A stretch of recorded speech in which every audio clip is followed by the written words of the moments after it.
Bhagavate Vasudevaya. Om Namo Bhagavate Vasudevaya. Om Namo Bhagavate Vasudevaya. Om Ajnanatimirandhasya Jnananjanashalakaya Chakshurunmilitam Yena Tasmai Shri Gurave Namaha.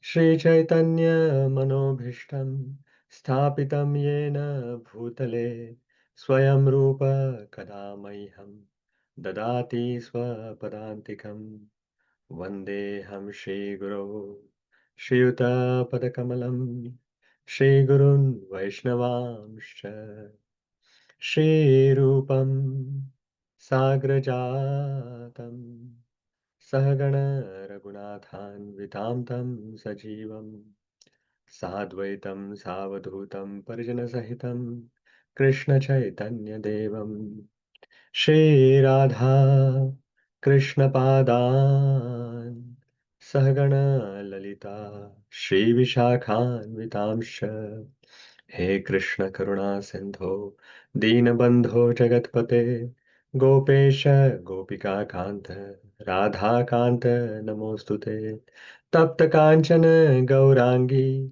Radhe Vrindavaneshwari Vrishabhanu Sute Devi Pranamami Hari Priye Vancha Kalpatarubhyascha Kripa Sindhubhya eva cha Patitanam Pavanebhyo Vaishnavebhyo Namo Namaha Namo Vishnupadaya Krishna Prishtaya Bhutale Srimate Bhaktivedanta Swamin iti namine Namaste Saraswate Deve Gauravani Pracharine Nirvishesha Shunyavadi Paschatya Deshatarine Jai Shri Krishna Chaitanya Prabhu Nityananda Shri Advaita Gadadhar Shivasadi Gaura Bhakta Vrinda Hare Krishna Krishna Krishna Hare Hare Hare Rama Rama Rama Hare Hare.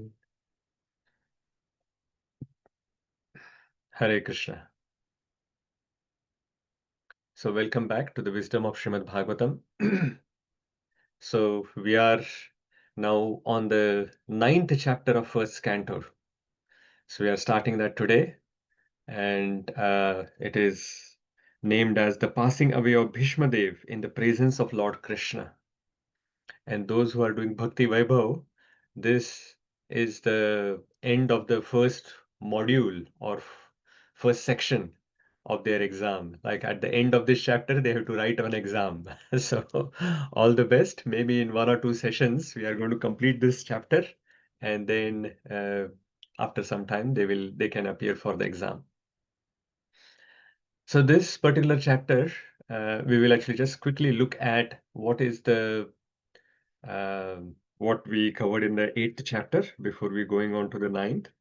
But even before that, today is a special day. It is the disappearance day of Srila Prabhupada. So before we actually go further reading Srimad Bhagavatam, trying to understand, we should talk about little bit about Srila Prabhupada, because of whose mercy we are able to actually attend these sessions of Wisdom of Srimad Bhagavatam, because we are referring to the book, the purports, the translations, everything is written by Srila Prabhupada so painstakingly. And as you all know from his biography, that he used to write these books for all of us. And he used to actually just stay awake the whole night for writing this for us. When sometimes we are doing some services and then we get 1 hour less sleep because it is too late, then in the morning we are thinking, oh, I should have finished that early and I should have just slept properly so that I could continue my day properly for the next day. But if you look at Srila Prabhupada's life, almost all days he would be just sleeping for basically 2-3 hours and then continue translating the books for all of us.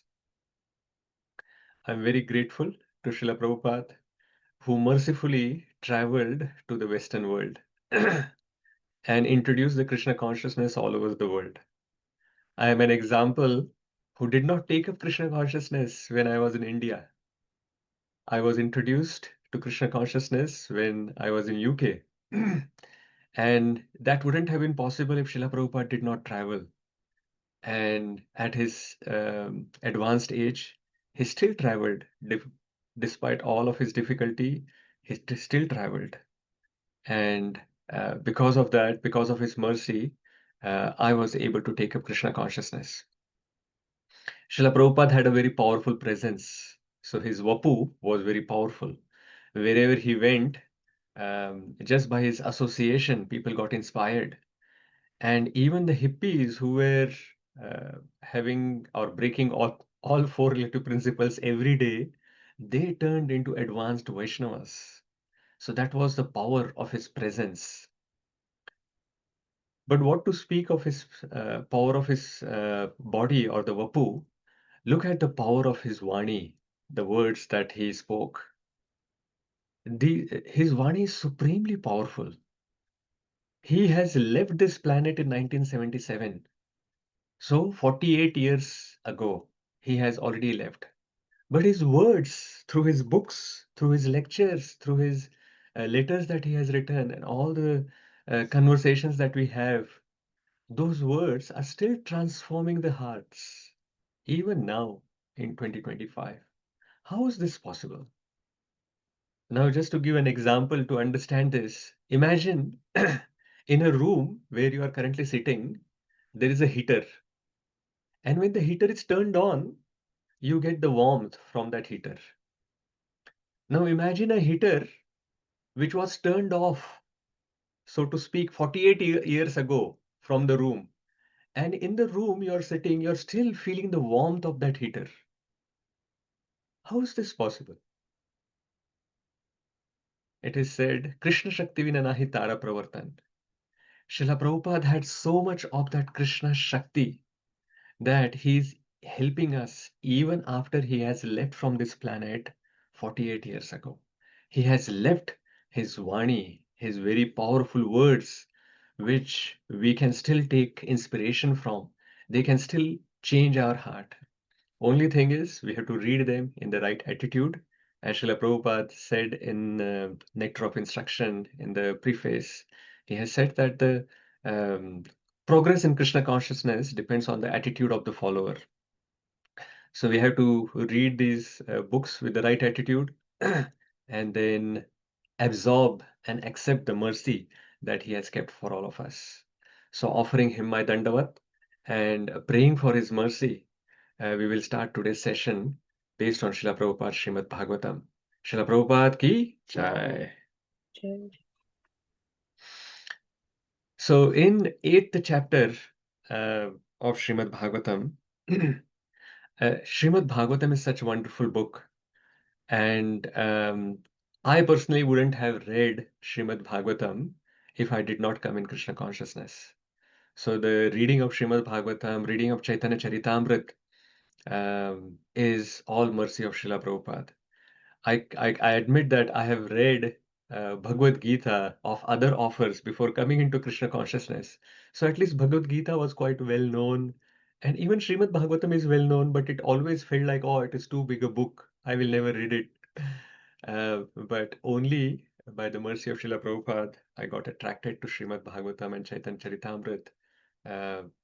And of course, the first book that I read of Srila Prabhupada was Bhagavad Gita, which changed my life. So, such a wonderful book Srila Prabhupada has given. And the summary or whatever the conclusions that we are looking at from chapter 8, and today we are going to look at chapter 9. It is only possible because Srila Prabhupada wrote this for all of us. So, thank you, Srila Prabhupada. So, in the 8th chapter, which was entitled The Prayers of Queen Kunti, we saw in the beginning that Pandavas, along with Dhritarashtra, Gandhari, Kunti, Draupadi, and everyone, they went to take bath in Ganges and also offer the water of Ganges to all the dead relatives that they had. And Lord Krishna made Yudhiṣṭhira perform 3 Ashwamedh sacrifices. And just by performing 3 sacrifices, we saw that he got fame, which is equal to Indra, who had done 100 sacrifices. And then after all of that was done, Lord Shri Krishna now decided to leave Hastinapur to go to Dwarka. And we saw that as soon as he was seated in the chariot, at that time Uttara came running towards him, and she asked for protection. And she said, "You are the only protector. Please protect my son. Even if my life goes, please protect the son who's in my womb." And Lord Krishna understood that Ashwathama had released another Brahmastra to kill all the remaining descendants of the Pandu dynasty, the 5 Pandavas as well as Parikshit Maharaj, who is in the womb of Uttara. As Lord Shri Krishna is Bhakta Vatsala, he saw that there was no time for Pandavas to counteract this Brahmastra. So he took up his Sudarshan Chakra and he protected the Pandavas who were outside as well as the Parikshit Maharaj who was within the womb. And then after that, we looked at this beautiful prayer of Kunti Maharani from verse number 18 to 43. At the beginning of the prayer itself, she is saying that I am offering this prayer not because you are my nephew, but you are the Supreme Lord. You are within and without of everything. She recalled that her brother and sister-in-law, they are very fortunate because you appeared there as their son, the son of Nanda, uh, Devaki and Vasudev. Sorry. So you appeared as a son of Devaki and Vasudev. And she said, I am also fortunate because I am able to see your wonderful form. And she recalls all these difficulties that they went through. And in every problem, Lord Shri Krishna protected them. Like all this great fire that happened, then various different battles that they had to fight. Then this Asat Sabha, the vicious assembly was there. Then the weapons of Ashwathama, Brahmastra. So there were so many problems that the Pandavas and Kunti Maharani faced. But in all of them, Lord Shri Krishna was always there and protecting them. And she said that the dangers in my life, they are actually just great blessings for me because whenever there were dangers, you were always with us. And now the dangers are gone, you are going away, leaving us behind. So better than that is my life. In my life, I should get more and more calamities so that you can always be with us. And she also further mentioned that who can approach the Lord? Only those people who are exhausted all these material opulences or who have now lost complete faith in all the material things like the high birth, opulence, education, physical beauty, and all of that. Only those are able to approach the Lord. Why? Because the Lord is the property of the people who are materially impoverished or they are materially exhausted. And then she also glorified various different pastimes of the Supreme Lord. She said that no one can understand your transcendental and inconceivable pastimes. And she recalled this Damodar Leela, where Lord Shri Krishna was fearful of Mother Yashoda. And when fear personified is fearful of the Lord, even then the Lord was feared by Yashoda. He's fearful of Yashodamai. And then she talked about the Lord's birth, Janma. And she said there are several opinions why you appeared. Some says that you appeared to glorify pious king like Yudhiṣṭhira Maharaj. Some say that you appeared to please the king Yadu. And some say that you appeared to answer the prayers of Vasudev and Devaki. And sometimes some people say that you appeared to kill asuras for the welfare of all people. Sometimes it is said that you appeared to remove the burden on the earth because the Lord Brahmaji prayed to you. But the real reason she mentioned of appearing of Lord Shri Krishna is to rejuvenate the devotional service by which one can see the Supreme Lord. And towards the end of the prayer, then she persuaded Lord for more and more association that she should get. Krishna just smiled very enchantingly towards her, uh, and then he entered the palace to say goodbye to all the other ladies and all the other devotees. So at that time, Yudhiṣṭhira Maharaj requested Krishna to stay for some more time, little longer, and Krishna couldn't say no to him. So, and then we saw towards the end of that chapter how Yudhiṣṭhira Maharaj is blaming himself for all the massacre that has happened during the war. And he's thinking that all of these people died just to make myself the king. So I am responsible. And no Ashwamedha Yagya or nothing can actually remove the sins. And I am responsible for all of this disaster that has happened. And he is not able to get over it.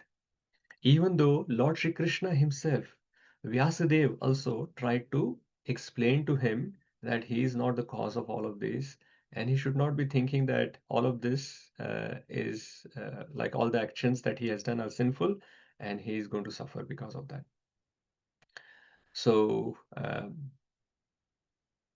all of this is, of course, a pastime that to come to this chapter 9, where Lord Shri Krishna was not able to persuade Bhīṣmadeva. Vyasadeva was not able to do it. That is because Lord Shri Krishna wanted to glorify Bhīṣmadeva. Also, he wanted to give darshan to Bhīṣmadeva at the time when Bhīṣmadeva is leaving this world. So, to enact this pastime and to glorify Bhīṣmadeva, then he made sure, as Paramatma in Yudhiṣṭhira Maharaja's heart, he made sure that Yudhiṣṭhira Maharaj is not convinced by Vyasadeva, not convinced by Lord Shri Krishna. So this is where this chapter begins, chapter 9. So in this chapter, the flow of chapter goes like this. So the passing away of Bhīṣmadeva in the presence of Lord Shri Krishna. So in the beginning, we will see that the Pandavas, Krishna and various sages, they visit Bhīṣmadeva on the deathbed. Bhīṣma welcomes everyone, and he pacifies and encourages Pandavas. And then he offers wonderful prayers where he glorifies Lord Shri Krishna's as the Supreme Personality of Godhead. And then he gives lots of instructions to Yudhiṣṭhira Maharaj on Raja Dharma. And then towards the end of the chapter, we can see the passing away, the final moments, and his further prayers to Lord Shri Krishna. And then we will see how the sages glorified Krishna and then they returned. So this is how the chapter is going to flow.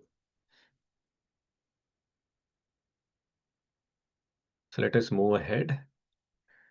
So first, text number 1. So chapter 9, text 1. Suta uvacha iti bhita praja droha sarvadharma vivitsaya tato vinashanam pragad yatra deva vrato patat. Yes, Mantramulam Prabhu, then Surananda Prabhu, and then Uma Mataji. Oh, in that order, Pamendra Prabhu and Vikas Prabhu. In that sequence, you can read Mantramulam Prabhu. You are on mute, Prabhu. Hare Krishna Prabhuji. Sutta Goswami said, being afraid for having killed so many subjects on the battlefield of Kurukṣetra, Maharaj Yudhiṣṭhira went to the scene of massacre. There Bhīṣmadeva was lying on bed of arrows, about to pass away.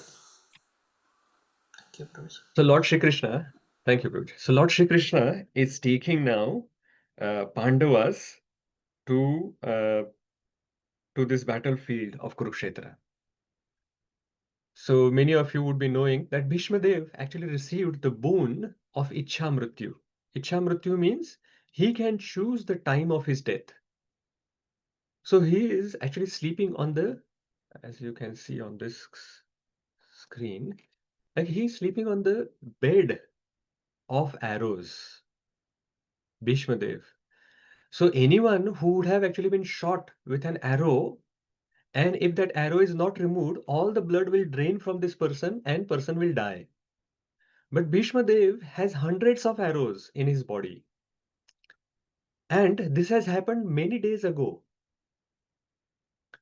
Because Bhīṣmadeva fell on the 10th day of the war. The war continued for 18 days. So 8 more days the war happened. After that, Yudhiṣṭhira Maharaj and all these Pandavas have gone for Ganges. They have made the prayers. Then this Ashwamedha Yagyas have happened. And then they are coming to meet Bhīṣmadeva. So many days have passed. And still, Bhīṣmadeva is alive. This is because he had this boon from his father Shantanu. So when Shantanu wanted to marry Satyavati, at that time Satyavati had this doubt that, Shantanu's other son from his other wife, Bhīṣmadeva, is so powerful, so he will become the king. So then what is the point in marrying you? She was thinking that because my children are always become subservient to the king and they will not be able to become kings. So Bhīṣmadeva took the vow, a very difficult vow. It is called Bhīṣma Pratijña. His name is actually Devavrat. But because he took this difficult vow, difficult means very Bhīṣma, and that is why he was called Bhīṣma. So he took this difficult vow of remaining celibate, not to marry at all, and always serve the throne. Whoever is sitting on the throne, he will always serve them. So, and he gave up his right of the throne. So he said that I will never become the king. And that is when Shantanu was able to marry Satyavati. And Shantanu was very pleased with Devavrat, and that is why he gave the boon to Devavrat that you will be able to have Ichha Mrityu. So that is why Bhīṣmadeva is still alive, even after these hundreds of arrows have pierced through him. And why he was waiting? So why did he not die at that point? Multiple reasons. He wanted to actually see Yudhiṣṭhira Maharaj winning the war, but also because he had this Ichha Mrityu, and we will see further how if someone passes his body, he leaves his body in Uttarayan period. Dakshinayan was going on when the war was going on. So he wanted to actually leave his body in the period of Uttarayan, because that period is considered very auspicious for death. And he wanted to take darshan of the Lord while leaving the body. So for all of these reasons, he was still waiting for the Lord to come, for the right period to come, and then he can leave his body. So that is why he is waiting there. So it is said that being afraid of having killed so many subjects on the battlefield of Kurukṣetra that we already discussed, Yudhiṣṭhira Maharaj is blaming himself. And in that mood itself, thinking like that, he visited the battlefield to see Bhīṣmadeva. So this is all organized by Lord Shri Krishna. We will see that in the next verse. So the first verse, we saw Yudhiṣṭhira Maharaj proceeds to the massacre site, which is on the battlefield of Kurukṣetra. Text 2. तदा ते भ्रातरा सर्वे सदश्वै स्वर्णभूषितये अन्वगच्छन् रथैर्विप्रा व्यासधौम्यादयस्तथा. Hare Krishna. At that time, all his brothers followed him on beautiful chariots drawn by first class horses decorated with gold ornaments. With them were Vyasa and Rishis like Daumya, the learned priest of the Pandavas, and others. Thank you, Prabhuji. Let's do the text 3 as well. Bhagavān api viprarše rathena sadhananjayah satair virochata nrupa kuvera iva guhyakai. O sage amongst the Brahmanas, Lord Sri Krishna and the personality of Godhead also followed, seated on the chariot with Arjuna. Thus, King Yudhiṣṭhira appeared very aristocratic, like Kuvera surrounded by his companions, the Guhyakas. So these two verses are explaining that Yudhishthira Maharaj was accompanied by Lord Shri Krishna, Pandavas, sages like Vyasa, Dhaumya. And very interestingly, it is mentioned that they were seated on a beautiful chariot drawn by first-class horses, and the horses also were decorated with gold ornaments. And it is also mentioned that Yudhishthira Maharaj was looking very aristocratic, like Kuvera. That means Yudhishthira Maharaj was also very decorated. He was in his full kingly attire with all the gold ornaments and everything.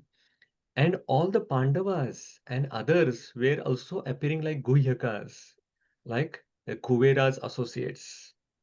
That means they were also very properly dressed and with all the gold ornaments, jewels that and the crowns that they were wearing, everything was there. Now this is quite interesting that Bhīṣmadeva is on his deathbed, and everyone knew that he is going to pass at any time. Uttarayan is approaching and he is going to leave his body. So it is as if they are going for a funeral. So when you go for a funeral, you actually dress very modestly, uh, so that you're not attracting any attention towards you. But here we can see that Lord Shri Krishna made Yudhishthira Maharaj and all the other Pandavas as well to wear all these beautiful clothes as well as all the gold ornaments, and they came in this beautiful chariot with first class horses, and even the chariot was also very much decorated. So much opulence was being shown there in this two verses that we can see. And while they are going to meet grandfather Bhīṣma, who is shot by arrows by Arjuna himself, hundreds of arrows were shot on him. Why is this? So it is explained. So this is quite confusing, that why someone would do like this. So thanks to Srila Prabhupada, he is explaining us why this has happened. Because he wanted to give happiness to Bhīṣmadeva while he is passing away, by showing Bhīṣmadeva that do not worry, now Yudhishthira Maharaj has become the king. Pandavas' miseries are now over, so you can leave this world without any worries. If they went in simple clothes, plain clothes or whatever, then Bhīṣmadeva wouldn't be able to see all the opulence of Yudhishthira Maharaj, as he is a king. So Krishna made sure that Yudhishthira Maharaj and all the Pandavas are looking like kings. And with all their opulence, they are coming to see Bhīṣmadeva, so that Bhīṣmadeva has his desire fulfilled. That Lord Shri Krishna's devotee, a Vaishnava, has become a king. He has become the ruler. And that desire, to fulfill that desire, Lord Shri Krishna organized this pastime in this particular way. Let us go to the next verse. Text 4. दृष्ट्वा निपतितं भूमौ दिवश्च्युतम् इवामरम् प्रणेमु पाण्डवा भीष्मम् सानुगासः चक्रिणा. Hare Krishna Prabhuji, seeing him, Bhīṣma, lying on the ground, like a demigod fallen from the sky, the Pandava king Yudhiṣṭhira, along with his younger brothers and Lord Krishna, bowed down before him. Thank you, Maharaj. So Yudhishthira Maharaj and other Pandavas and Lord Shri Krishna also offered obeisances to Bhīṣmadeva. Now Krishna is Supreme Personality of Godhead. And we can see, like when Bhīṣmadeva offers his prayers, we can see that Bhīṣmadeva clearly understands that Krishna is the Supreme Personality of Godhead. So there is no need for Lord Shri Krishna to offer obeisances to Bhīṣmadeva. But he is still following the customs. So Srila Prabhupada explains, although conscious of his supreme position, Lord Shri Krishna is always he behaved in a humanly custom, and so he also bowed down before the dying Bhīṣmadeva, as if He were one of the younger brothers of King Yudhiṣṭhira. So to set the proper example in front of everyone in the world, he is still following all the human customs and bowing down in front of Yudhiṣṭhira Maharaj. When he meets Yudhiṣṭhira Maharaj, Lord Shri Krishna will bow down to Yudhiṣṭhira Maharaj because Yudhiṣṭhira Maharaj is an elder brother, an elder cousin, like that. So obviously, grandfather Bhīṣma, he is much elder. So Lord Shri Krishna is bowing down in front of him. Okay. Now let us read 5, 6, 7, 8 together. Now we are going to see lots of different personalities suddenly appear there. Just like we see that Parikshit Maharaj, when he is leaving the body, suddenly all of these great personalities appeared. Now same thing happened for Bhīṣmadeva. All these great personalities, the celebrities we can call universal spiritual celebrities, they all appeared to meet Bhīṣmadeva and see him, as well as hear from him, and then see him leaving his body. Text number 5. Tatra Hare Krishna. brahmarshaya sarve. Sorry, someone said something? So, sorry, Prabhuji. I got unmuted. Sorry. Okay, fine. Verse number 5. Tatra brahmarshaya sarve devarshayascha sattama rajarshayascha tatrasan drashtu bharata pungavam. Hare Krishna, Prabhuji. Just to see the chief of the descendants of King Bharata, Bhīṣma, all the great souls in the universe, namely the rishis amongst the demigods, Brahmans, and kings, all situated in the equality of goodness, were assembled there. Hare Krishna. So quality of goodness. All the people in the universe who are in quality of goodness, they have come. But we'll talk further about it. Let us go to read the other next verses, 6 and 7. So all these personalities are now named specifically. Parvato Narado Dhaumyo Bhagavān Badarayanaha Bruhadashvo Bharadvajaha Sashishyo Renuka Sutaha Vashishtha Indra Pramadas Trito Grutsamadositaha Kakshivana Gautamotrisha Kaushikotha Sudarshanaha. all the sa- all, Go ahead.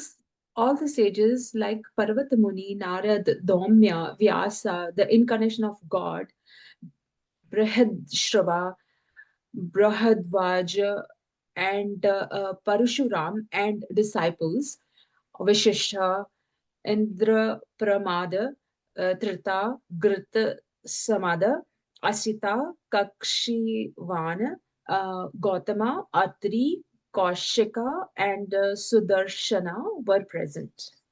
Yeah. Just by taking these names, Mataji, your life is successful because they are all great souls. And just by taking their names, we get benefited. Just like when we say Srila Prabhupada ki jai, Yeah. we get benefited out of it. Let us see, there are few more people like these great devotees who have arrived there. Text 8. Anne cha munayo brahman brahmarata malaha शिष्य रूपेत आजग्मुः कश्यपाङ्गिरसादयः. And many others like Sukdev Goswami and other purified souls, Kashyapa and Angira and others, all accompanied by their respective disciples, arrived there. Hare Krishna. Hare Krishna. So to meet Bhīṣmadeva, and to see his glorious departure from this world, so many great souls, including the rishis amongst the demigods, devarshis, the rishis. See here in this verse, 5th, there is a reference of Brahmarshi, Devarshi, and Rajarshi.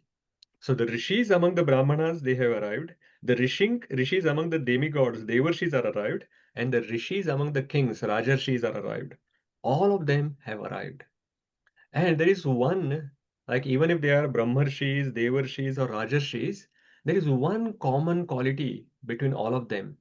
that they are all situated in mode of goodness.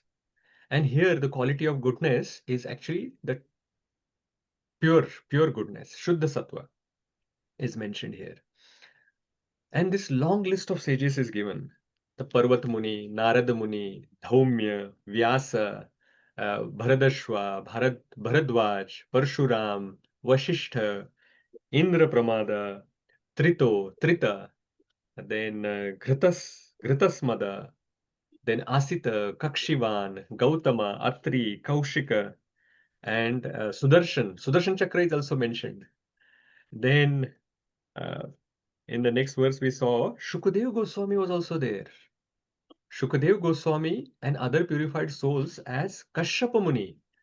So Kashyapa Muni, we see the pastimes of Kashyap Muni and Diti and Kashyap Muni and Aditi afterwards. That so that Kashyap Muni was also there. Angirasa is no other than Brihaspati. He is Indra's priest. He is also there. And all were accompanied by their respective disciples as well. So all of these great sages, along with their disciples, they suddenly arrived. And they were not said that, okay, all come, we will give you dakshina, or we are going to give you some charity or whatever. And that's why they had come. They came uninvited. Why? They wanted to meet Bhīṣmadeva. They wanted to see his glorious departure. So that is why they came. So by looking at the quality of people who attend someone's funeral, you can understand how he or she has lived their life. You can see that all these wonderful spiritual celebrities around all over the universe, around the creation, all have come. That shows the greatness of Bhīṣmadeva. Many people have this conception that, oh, why Bhīṣmadeva fought from the side of the Kauravas and all of that, and why he did not protect Draupadi at the time of in this Asat Sabha that was talked about. But to remove all those doubts, to make sure Bhīṣmadeva is glorified properly and his glories are understood by everyone in the world, that is why this pastime we can see all these wonderful souls they are present. Without invitation they have come. It also shows that if you remember, he is one of the 12 Mahajanas as well. So Swayambhur Narada Shambhu Kumara Kapilo Manu Prahlado Janako Bhīṣmo Balirvaya Sakirvayam. So 12 Mahajanas are there, and Bhīṣma is one of them. And Mahajanas are the ones who understands the Dharma properly. In this purport, actually all these personalities that we mentioned who have arrived, Srila Prabhupada has introduced each one of them. There is 1 or 2 paragraphs on each personality in these long paragraphs which are there. We are not going to go through all those stories, all the pastimes. I would highly recommend that you read if you are interested to understand who are these personalities. If you do not understand or if you do not know any of them, you just find the beginning of the paragraphs. And the beginning of the paragraph itself, it says that, okay, Parvata Muni, Ghritasmada, Trita, and because of that, then you can actually understand, okay, this, I do not know about Ghrita. Let me read about who's Ghrita. And then you will understand at least some basic, you will get some basic understanding about who these great personalities were. So all of these wonderful devotees have arrived and they are assembled around Bhīṣmadeva. Let us look at what happens next. All these great personalities are arrived, including Krishna, including all these Rajarshis, Brahmarshis, Devarshis have arrived. How Bhīṣmadeva welcomes them. Text 9. Tan sametan mahabhagan upalabhya vasuttamah pujayamasa dharmadnyo deshakala vibhagavit. Hare Krishna, Prabhuji. Please go ahead. Bhīṣmadeva, who was the best amongst the 8 Vasus, received and welcomed all the great and powerful rishis who were assembled there, for he knew perfectly all the religious principles according to time and place. Hare Krishna. Very wonderful verse where it is mentioned Bhīṣmadeva knew the religious principles very well. And he also knew how to adjust them as per time and place. Desha Kala Vibhaga With means the knower. So the knower of how to adjust the religious principles as per Desha and Kala, the place and the time. Now, why this is mentioned here? Because Lord Shri Krishna and all the great sages have arrived. So a proper reception is required for all these great sages. So we will see when Lord Shri Krishna enters Dwarka, then we can see that how the entire city was decorated. The entire place was decorated so nicely for Krishna's arrival. So that is how we should welcome the Lord. So decorating the city, if not possible, at least decorating your area or house for welcoming the Lord. And any guests who are coming, we have to welcome them at the door, wash their feet, then give them a sitting place, then offer them water, offer them some food, and then offer them sweet words. Now, Bhīṣmadeva unfortunately is not able to do most of them. Why? Because he is not at his home, and other problem is that he is not in his healthy situation. He has hundreds of arrows pierced through him. He can't even stand. He is lying on the bed of arrows. But one thing that is still present, Srila Prabhupada actually mentions in the purport, he says, he was actually towards the middle of the purport, he says, he was certainly unable at that time to welcome and receive them physically because he was neither at his home nor in the normal healthy condition. But he was quite fit by the activities of his sound mind. And therefore, he could utter sweet words with hearty expressions. And all of them were well received. So he is one of the 12 Mahajanas, as we were talking about. And Mahajanas know the intricacies of the Dharma.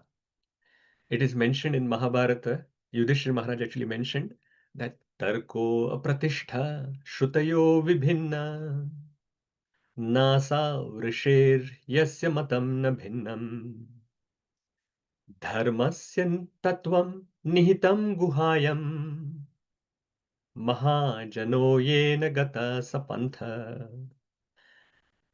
Yudhiṣṭhira Maharaj mentioned that this intricacies of Dharma, they are very difficult to understand. And even the sages are not able to, and even the Vedas are not able to actually give a very conclusive opinion. But Dharmasya Tattvam Nihitam Guhayam, that secret is sitting in the heart of Mahajanas. And that is why we should follow in the path of, in the footsteps of Mahajanas. Mahajano yena gata sapantha. So he was not able to decorate the city, this battlefield that he was lying. He was not able to actually go there when Krishna and all the sages appeared to welcome them. He was not able to offer them any sitting place or give them water or food or whatever. But his mind was still sound. And he welcomed them with sweet words. In Kali Yuga, even sweet words are so difficult to get.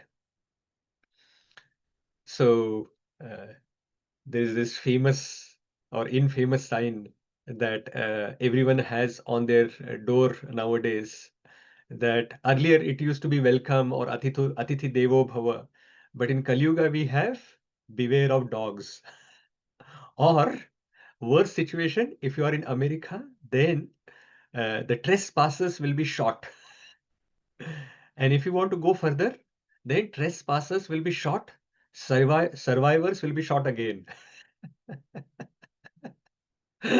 So this is how Kali Yuga has digressed or degraded. So instead of progressing, we have degraded like that in Kali Yuga. But Bhīṣmadeva knew how to actually offer sweet words. So he welcomed all of them with sweet words, with hearty expressions. So words were offered very feelingly. The tears were rolling from his eyes when he is talking to them. And they accepted, they received that welcome.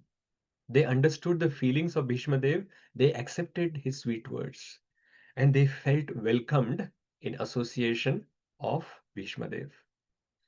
That is what we should do. Of course, we should not be just giving sweet words when it is possible to offer other things as well. If other things are possible, like if you are able to offer water, food, proper welcome, wash their feet, all of that, if it is possible to do, then we should do that as well. So we learn from Bhishmadev how to actually apply the principles as per desha and kala, as per time and place. And someone asked Srila Prabhupada that, what is the difference? Like, how do we understand? What is the principle? What is the detail? So he said that requires some intelligence.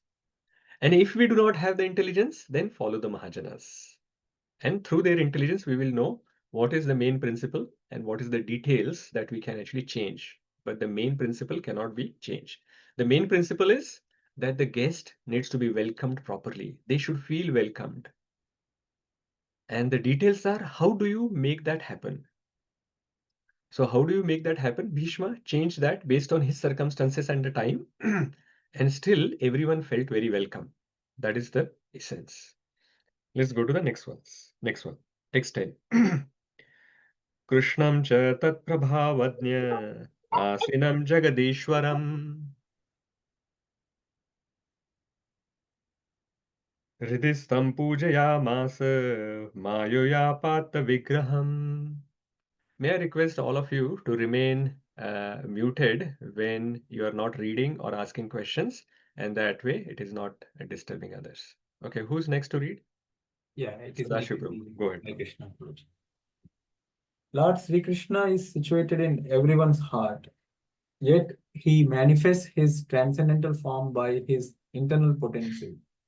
This very Lord was sitting before Bhīṣmadeva, and since Bhīṣmadeva knew of his glories, he worshipped him duly. Hare Krishna. Thank you, Prabhuji. So Bhishmadev worshipped the Lord in full knowledge of his glories. He is Prabhavadnya. So he is understanding the glories of the Supreme Personality of Godhead.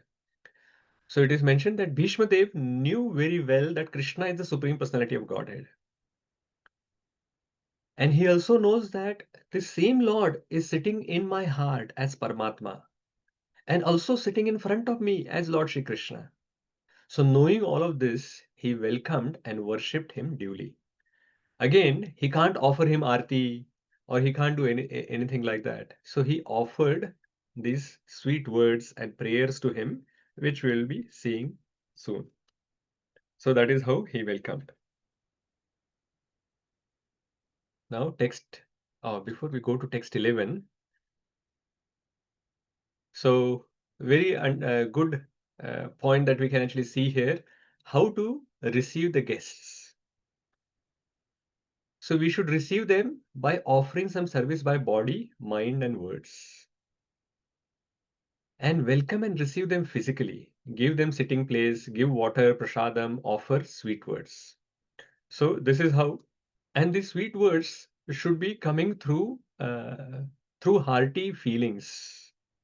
So that is how the feelings will be involved, the words will be involved, and some physical service will be involved. And that is how we should receive our guests. As much as possible, we should do all of this if it is within our it is possible as per desha and kal. So if it is possible, then we should offer all of this through body, mind, and words. If some things you are not able to do, then you should do whatever is the best possible when the guests are arriving at your home. Okay, and that is why whenever the guests are coming, even if they are coming for saying some very difficult words to you, you should still remain calm. you should always remain in goodness. Because many times what happens is that the mode of passion and mode of ignorance is quite contagious. And if someone is saying in something in mode of passion and ignorance, you also want to actually respond to them in passion and ignorance. So it is best that you should remain in mode of goodness and always respond in mode of goodness. Never allow others' modes affect you unless they are in higher modes. Then we would want their modes to be impacting and affecting and influencing us. But definitely the lower modes should not be, you should not catch the lower modes. So we should always try to speak sweetly as much as possible. And that is how we can make sure that the guests are, even if they do not feel completely welcomed, at least they are not repelled from you, saying that I will never keep my foot again at your house. That should never happen. So our behavior should never be like that. So we should always control our vacha. Vacho vegam is the first quality, like nectar of instruction starts with vacho vegam. Like the first words Rupa Goswami gives to all of us, first instruction is vacho vegam.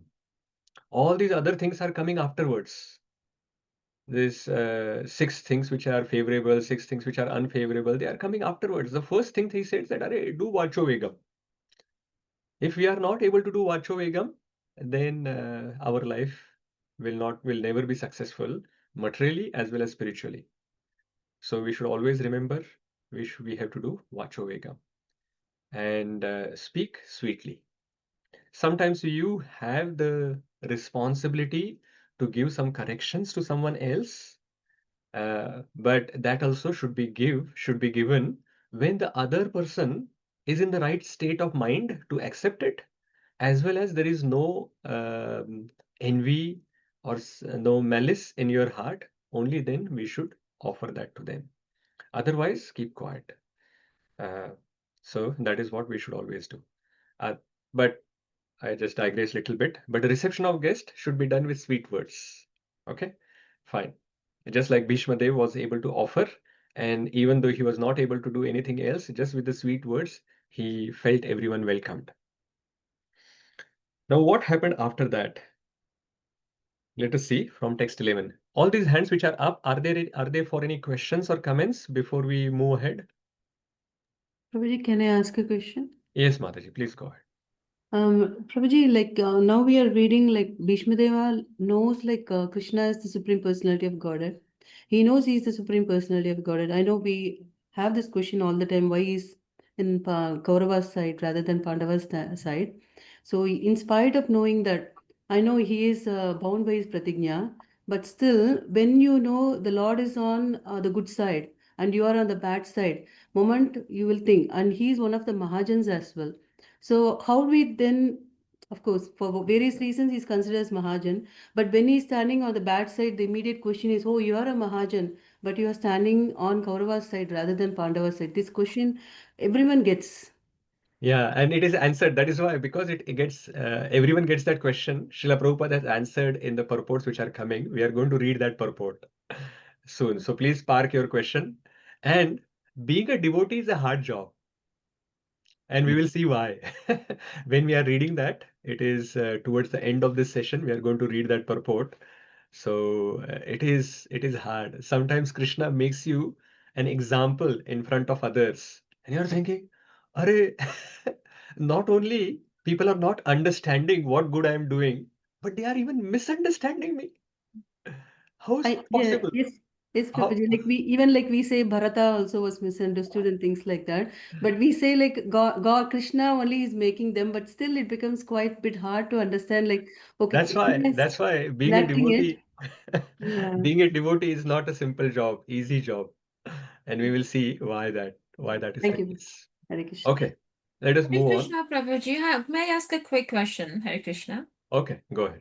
Prabhuji, as you mentioned very well, how to receive a guest, which is really nice. I mean, it's very practical, but from devotional side as well, it's important. But sometimes we see that some relatives, I'm just thinking of a relative right now, they are never satisfied. You do everything for them, possibly everything which you can, but they will walk out with some sort of dissatisfied kind of attitude.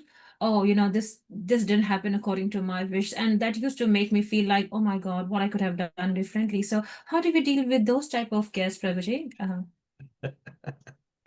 In Marathi, there is a saying in my mother tongue. It is said, "Navad tiche meet arni." What it means that if someone you don't like, his salt is also not salty. You can criticize that person. Oh, this salt that you have given is not very salty. So we can't change anyone else.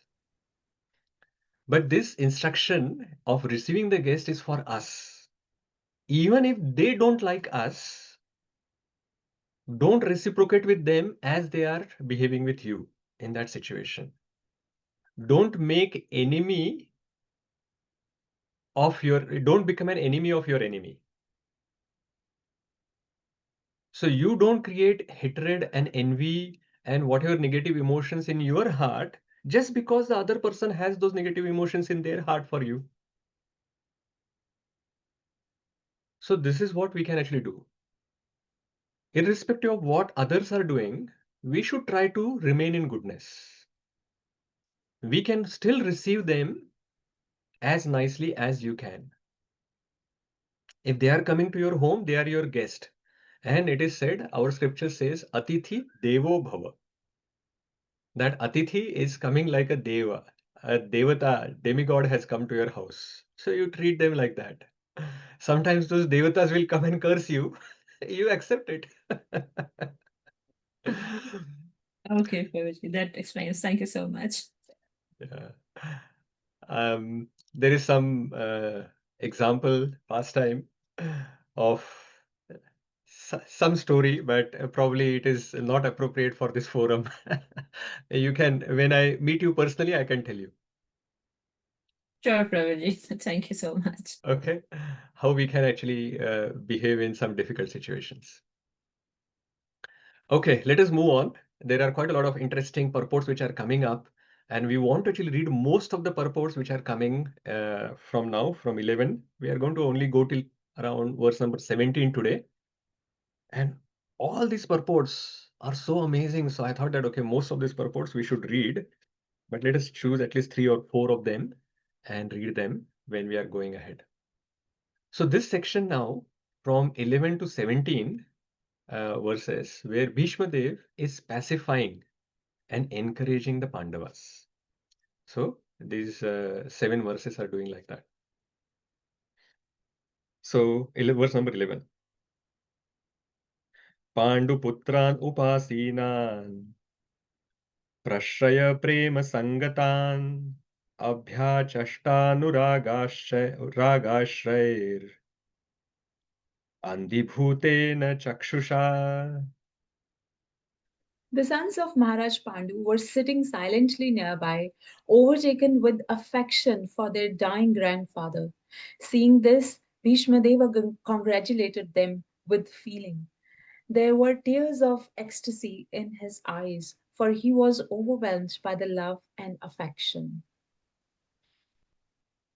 So just by this verse, we can understand how this atmosphere is surcharged with this love and feelings and affection that is there between Bhīṣmadev and Pandavas.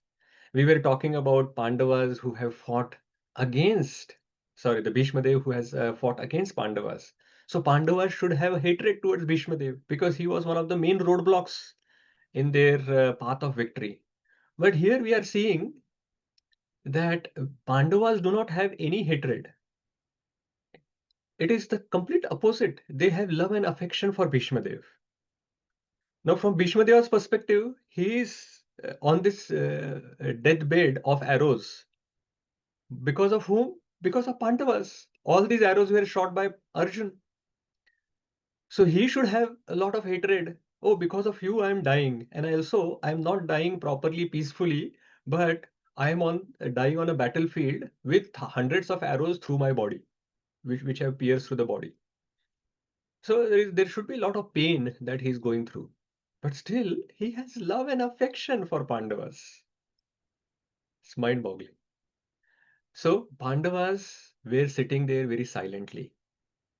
Understanding all of the situation, they were also overtaken with affection for their dying grandfather. Seeing this, Bhīṣma actually congratulated them with feeling. Anurag, the verse says that there was anuraga in it. Abhyachashta anuragashrair. Anurag was there. So there is a lot of feeling and a lot of love which was there. And there were tears of ecstasy in Bhishma's eyes. And it is said that he was overwhelmed by love and affection for them.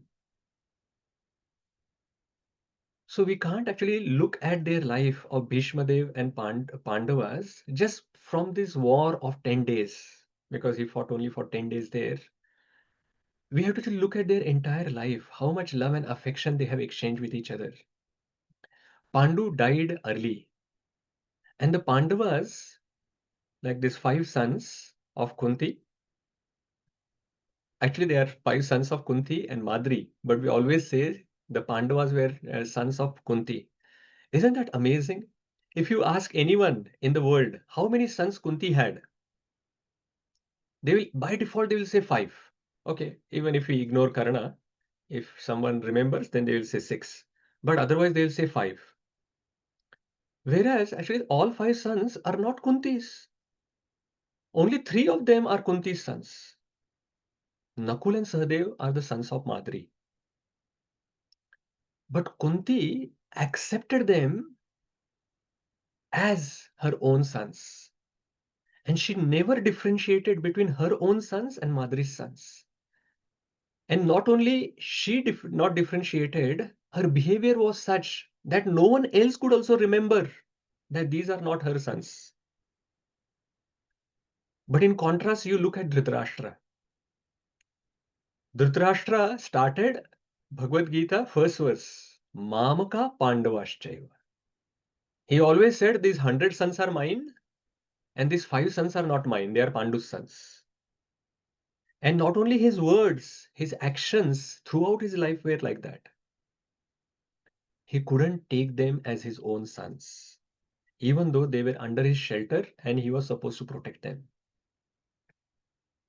So this is the contrasting difference between Kunti, who is looking after, like she's the senior family member in Pandu's household, and Dhritarashtra is the senior living person in Dhritarashtra's, like the Kauravas household. But there is so much difference in their attitude and their thinking. So we can immediately see the difference between the devotees and non-devotees. Anyway, I got digressed. So Pandu died early, and the Pandavas were looked after by the elderly members in the family, especially Bhīṣmadeva. And Bhīṣmadeva was very dear to Pandavas, and Pandavas were very dear to Bhīṣmadeva. There was, and especially Arjun was so dear to Bhīṣma, but of course all the other Pandavas as well. And Bhīṣmadeva has seen all these Pandavas going through various different tribulations in their life. But in many situations, he couldn't do anything. So remembering all these difficulties and seeing now that Yudhiṣṭhira Maharaj is finally being enthroned as a king, he was very satisfied. He was very happy within his heart. And hence he started congratulating them. I have covered things which are given in the purport by Srila Prabhupada. So Pandavas, they sat nearby silently, overtaken by affection. What Bhīṣmadeva says now, quite interesting how he starts speaking. Now he had shown his affection by his tears, by his expressions, and by welcoming them properly, all of that. But now he has started speaking. Aho kashtam aho anyayam yadyuyam dharmanandanaha jivitum narhata klishtam Vipra Ācyuta ashrayaha. Hare Krishna Prabhuji. Bhīṣmadeva said, "Oh, what a terrible suffering and what terrible injustice you good souls suffer from being sons of religious personified. You did not deserve to remain alive under those tribulations, yet you were protected by the Brahmanas, God, and religion. Amazing verse and amazing purport. Let us read the purport as well. Aparna Mataji. Maharaja Yudhiṣṭhira was disturbed due to the great massacre in the battle of Kurukṣetra. Bhīṣmadeva could understand this, and therefore he spoke first of the terrible sufferings of Maharaja Yudhiṣṭhira. He was put into difficulty by injustice only, and the battle of Kurukṣetra was fought just to counteract this injustice. Therefore, he should not regret the great massacre. He wanted to point out particularly that they were always protected by the Brahmanas, the Lord, and religious principles. As long as they were protected by these three important items, there was no cause of disappointment. Thus, Bhīṣmadeva encouraged Maharaja Yudhiṣṭhira to dissipate his despondency. As long as a person is fully in cooperation with the wishes of the Lord, guided by the bona fide Brahmanas and Vaishnavas, and strictly following religious principles, one has no cause for despondency. However, trying the circumstances of life, Bhīṣmadeva, as one of his authorities in the line, wanted to impress this point upon the Pāṇḍavas. Hare Krishna. Hare Krishna. Aho kashtam, aho anyayam. That is how he starts his speech. He is actually showing the empathy for the Pandavas. And he's saying that actually, aho kashtam. Kashtam means so many difficulties that you had to go through. And anyay, it was suffering and injustice. And it is not that they were actually on the side of irreligion. And that is why it is natural that they got the reactions of their own activities. All of this, aho kashtam, aho anyayam, while you are on the path of religion. So you are following the path of religion, and then you have to go through so many terrible sufferings and injustice without having any fault. So that is why he is actually mentioning that first, that do not think that you have done quite a lot of sinful activities or whatever. All of this situation was put onto you. You were following the path of religion. Other people were not following the path of religion. And that is the reason why they had to actually suffer this massacre that has gone through. And so much terrible suffering that was an injustice that they were going through, that Bhīṣmadeva is saying that it is so difficult to understand that you have still survived. You would have died long time ago. In just one of those problems which are mentioned, like Kunti Maharani was remembering in her prayers earlier, that how many different difficult situations that they had to go through the life. Even one of them would have wiped them all off. But they are still alive. They are now, Yudhiṣṭhira Maharaj has still become the king, and he has become victorious. There is a reason for it. And he gives that secret why you are still alive when you did not actually, it was not possible for you to survive in any of the single calamities that, and you went through many of them because you were protected by Vipra, Dharma, Ācyuta, Ashraya. So three things which are mentioned. Vipra means learned Brahmanas. Dharma means religion. And Ācyuta means the Supreme Lord himself. So because you are protected by Brahmanas, the Lord, and religion, that is why you are still alive. Not only you are alive, now you are victorious, and you are now becoming the king. And Srila Prabhupada said very beautifully here, he said that as long as they were protected, as long as they were protected by these three important items, there was no cause of disappointment. So you should not be worrying about anything else because you are protected by these three. And how do you get this protection?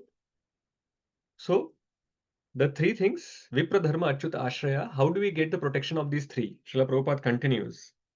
The three things that he mentions as long as a person is fully in cooperation with the wishes of the Lord. So our wishes should be in alignment with the wishes of the Lord. Most of our problems come because we have separate desires from the Supreme Lord. Because our desires are separated from the Supreme Lord, that is why all our sufferings come. So we can get protection of the Supreme Lord by fully in cooperation with the wishes of the Supreme Lord. Then he says, guided by the bona fide Brahmanas and Vaishnavas, we should seek guidance from the devotees. And that is how we will get the protection from them. And third thing, and strictly following religious principles. How do we get the protection of Dharma? By strictly following the religious principles. Amazing verse. Just this one purport, if we can implement in our life, we will be also protected by Vipra, Dharma, Ācyuta. And our life will become successful. So, taking shelter of Vipra, Dharma, and Ācyuta. So, cooperate with the wishes of the Lord. Actually, one more thing. So, it is said that they are protected by Vipra, Dharma, and Ācyuta. So, protection doesn't come automatically. Protection comes when you take shelter of them. So, it is a reciprocation. You take shelter of them and they give protection in the reciprocation. So, you take shelter of Vipras like devotees. You take shelter of Dharma and Ācyuta, and then they will give you protection. If we are not taking shelter, then there is no protection available from them. So we can't then say that, I did not get any guidance. Did you seek guidance? If you seek, then you will receive. So protection comes when you take shelter. So only those who take shelter of Vipra, Dharma, Ācyuta, they will get the protection. So if we take shelter, they give protection. Now Vipra, who's Vipra? Vipra means learned Brahmanas. Brahma jana iti Brahman. So the person who knows Brahma is Brahmana. And who is the Supreme Brahman? That is Lord Shri Krishna himself. So a person who knows the Supreme Personality of Godhead, Lord Shri Krishna, is the best of the Brahmanas, which is a devotee, a Bhakta. So Vipra here in the devotional context refers to Bhakta. What is Dharma? We have already seen what is the highest Dharma. Who remembers that verse? Earlier we saw, which talks about the highest Dharma. Savai pumso paro dharmo yado bhakti adokshade akaitukya pradigata yayatma suprasidati. So Savai Pumsa Paro Dharmo Yato Bhaktir Adokshaje. That means the highest Dharma is Bhakti. So Vipra is referring to Bhakta, Dharma is referring to Bhakti, and Ācyuta is Bhagavān. So we have to actually take shelter of Bhakta, Bhakti, and Bhagavān. And then we will get protection from all three of them. So how do we take shelter of these three? So we can take shelter of Bhagavān by cooperating with the wishes of the Lord. We can take shelter of Bhaktas by working under the guidance of bona fide Brahmanas and Vaishnavas. And we can take shelter of Dharma or Bhakti by strictly following the religious principles. Now the question is for all of you, so you can lower your hands and again raise for the question that I am asking. How to take shelter of each one of them? Let us start with the Supreme Lord. How to take shelter of the Supreme Lord? We have already said that cooperating with the wishes of the Lord. So how do we cooperate with the wishes of the Lord? That is the question. Yes, Mataji. Aparna Mataji. Hare Krishna, Prabhuji. My hand was actually raised for the reading the translation, but I can give it a try. The first part was how do we work in accordance with Krishna's wishes. Yeah. Question. That was my question, which I was about to ask you, Prabhuji. But anyway, never mind. You can answer it now. I know it's gonna be tricky. So, in my limited understanding, Prabhuji, like scriptures have been telling us that, taking the shelter of a bona fide spiritual master. They are the representative of Krishna. So once we do that, then we follow their instructions. That way we are following instruction of Krishna. That's my understanding, but I might be wrong. Hare Krishna. Yeah, you have merged the second and first point together, but that's okay. That is right. Because the desire of the Supreme Lord is that we take shelter of the devotees as well. Yeah. Sure. So that's right. Okay. Fine. Surananda Prabhuji. Hare Krishna Prabhuji. Lord has given us so many scriptures and many examples that people are following. So we should try to understand and follow that. Yes, very good. So Lord has given so many scriptures. So by studying those scriptures, we actually get closer to Krishna and we are following the wishes. Dhiraj Prabhuji, Hare Krishna. Hare Krishna, Prabhuji. To my understanding, I would say Nishkam Bhakti. You do what you can and without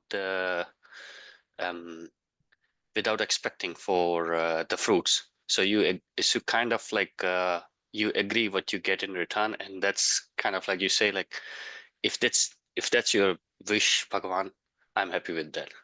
Okay, you are mixing Karma Yoga and Bhakti Yoga. That's all right. At Yeah. least that is the beginning. Yeah. So that's my point, I would say. Okay. Vishakha Mataji. Hare Krishna, Prabhuji. So I just think like cooperating with the wishes of the Lord, that in life we make our own plans, but so many times it doesn't go how we were assumed or we think how it should go. So we should accept when it doesn't go and Very good. accept that it's Yes. Krishna's plan. Excellent. Excellent. Very good. So we make our plans and we say that this is my wish, oh Lord. But Lord has his own plans. Sometimes our plan and his plan don't match many times. And then we blame, hey, I'm the most intelligent person that I have made this wonderful plan. Why don't you actually fulfill my plan? You are my order supplier. This is my plan with my intelligence I have prepared. You should just make sure that this plan goes through. And we think that, oh, why the Lord is doing like this? So understand that this is the wish of the Lord and just you do your endeavor. It is not that you don't plan anything. You plan yourself. You endeavor as well towards it. But then if it doesn't go as per that, you can just accept that as a plan of the Lord and not just to get too much bogged down by that. Yes. Parminder Prabhuji.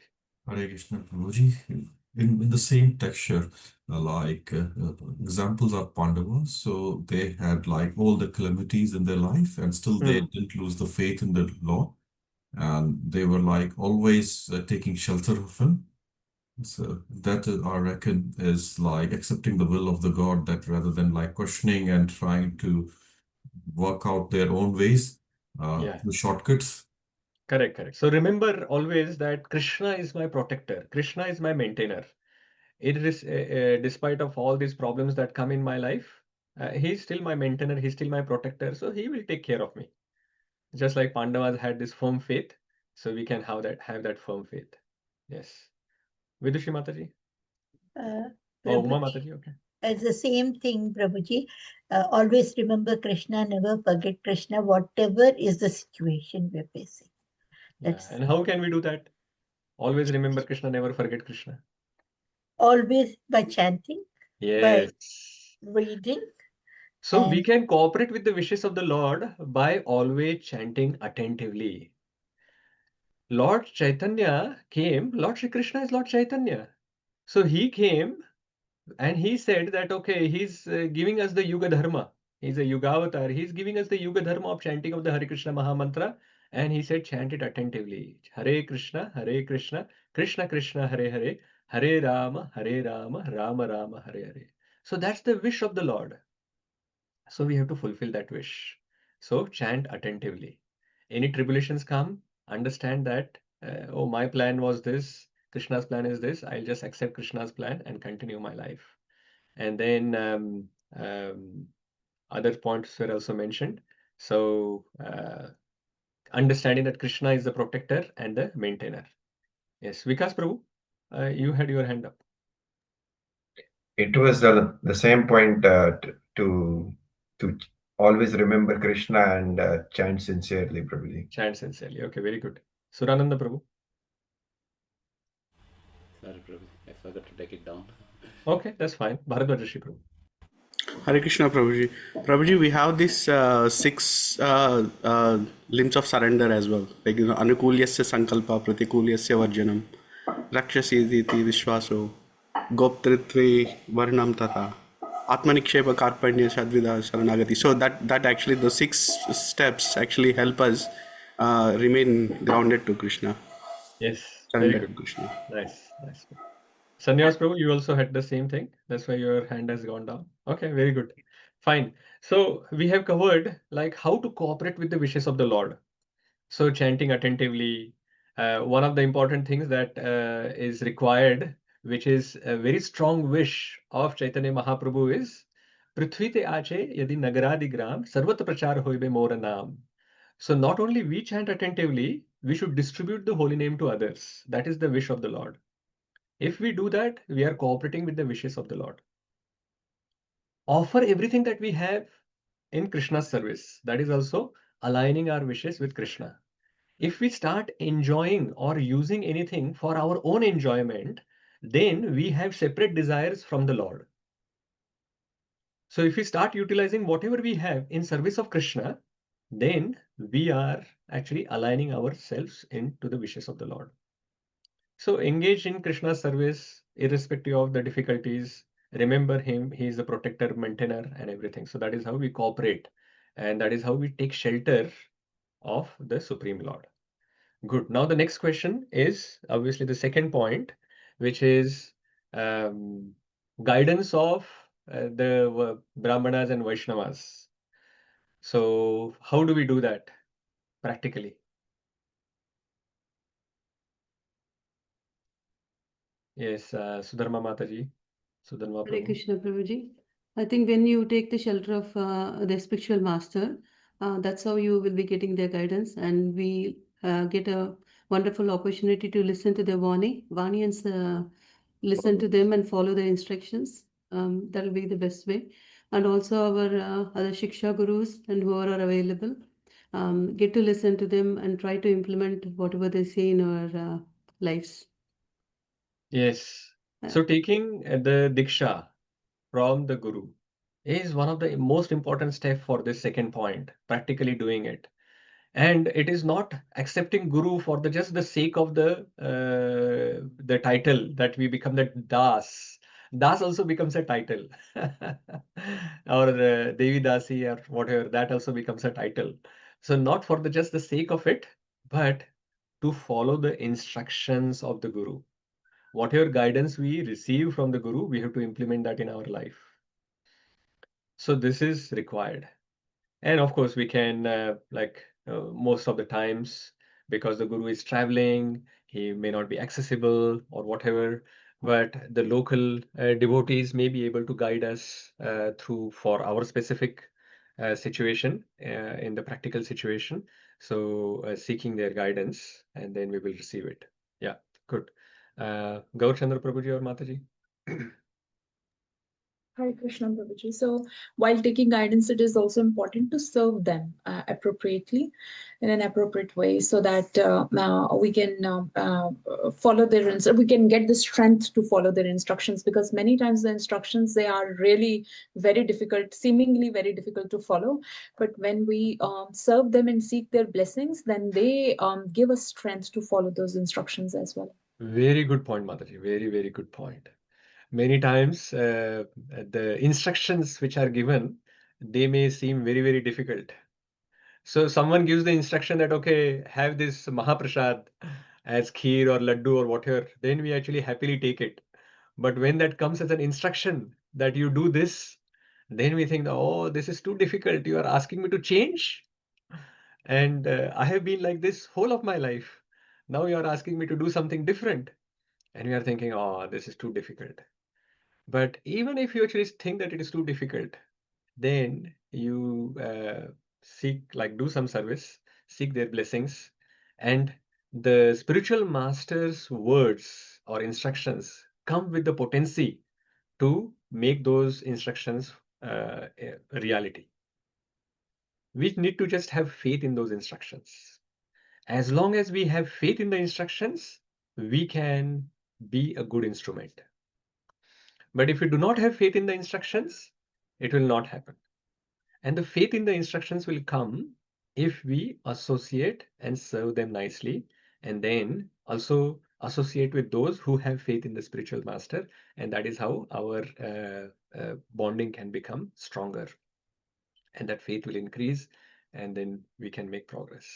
I have personally seen this, that every time I received the instruction, I was thinking, oh, Krishna, how is this possible? Guru Maharaj, like, how can I do this, and this as well?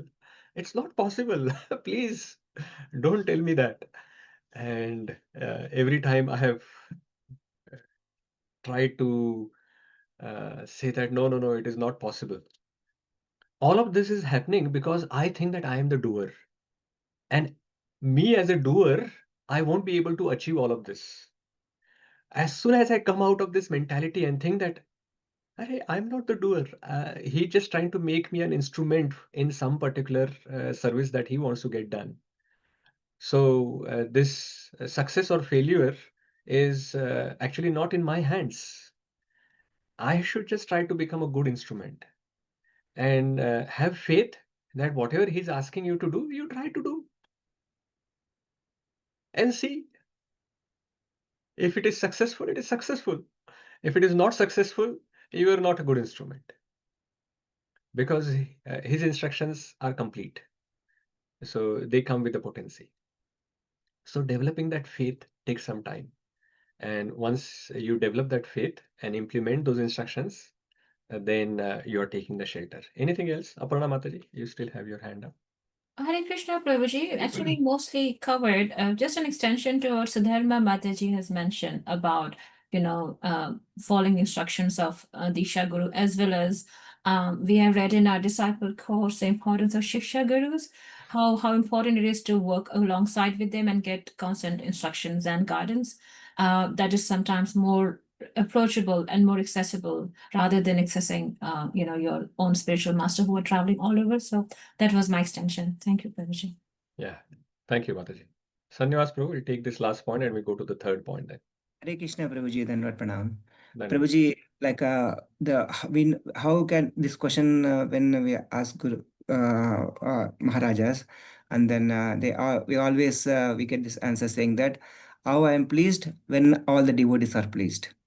So if in the congregation, if are very lovingly, happily, with humble and everything, if you're trying to do your service in the association of devotees, when the devotees are pleased, the Guru is pleased. So Yeah, that's very hard, isn't it? It is hard to please everyone all the time, but you can at least try. Yeah, you can try your best. Even Yudhiṣṭhira Maharaj was not successful to keep everything happy, but at least in your heart, you have tried your best. As long as Guru can see your sincere effort in serving the Vaishnava community, then the Guru will be pleased.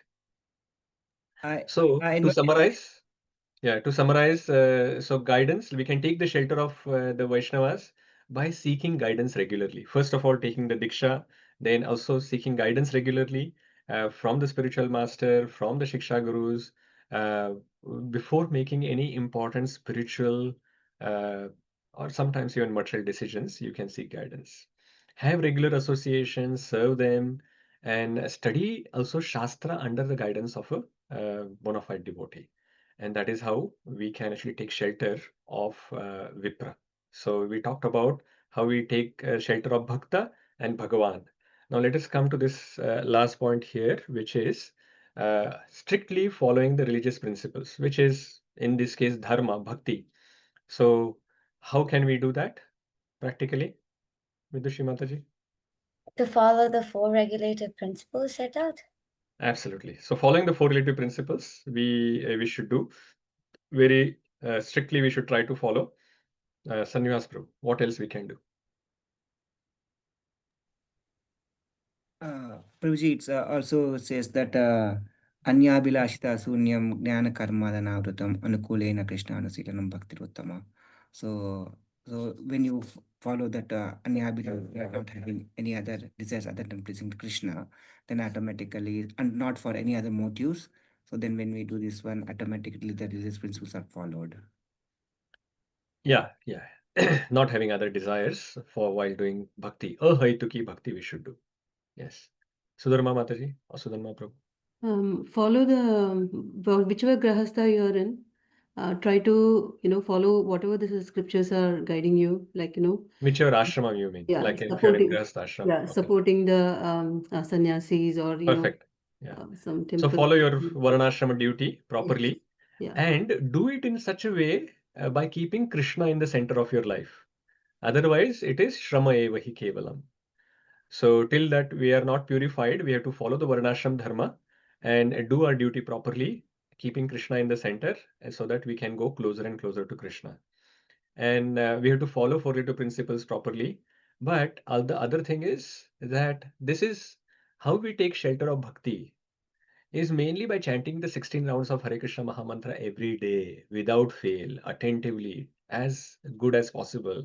Try to do it in Brahma Murta if possible. Like as best as you can do that, that is how we can progress.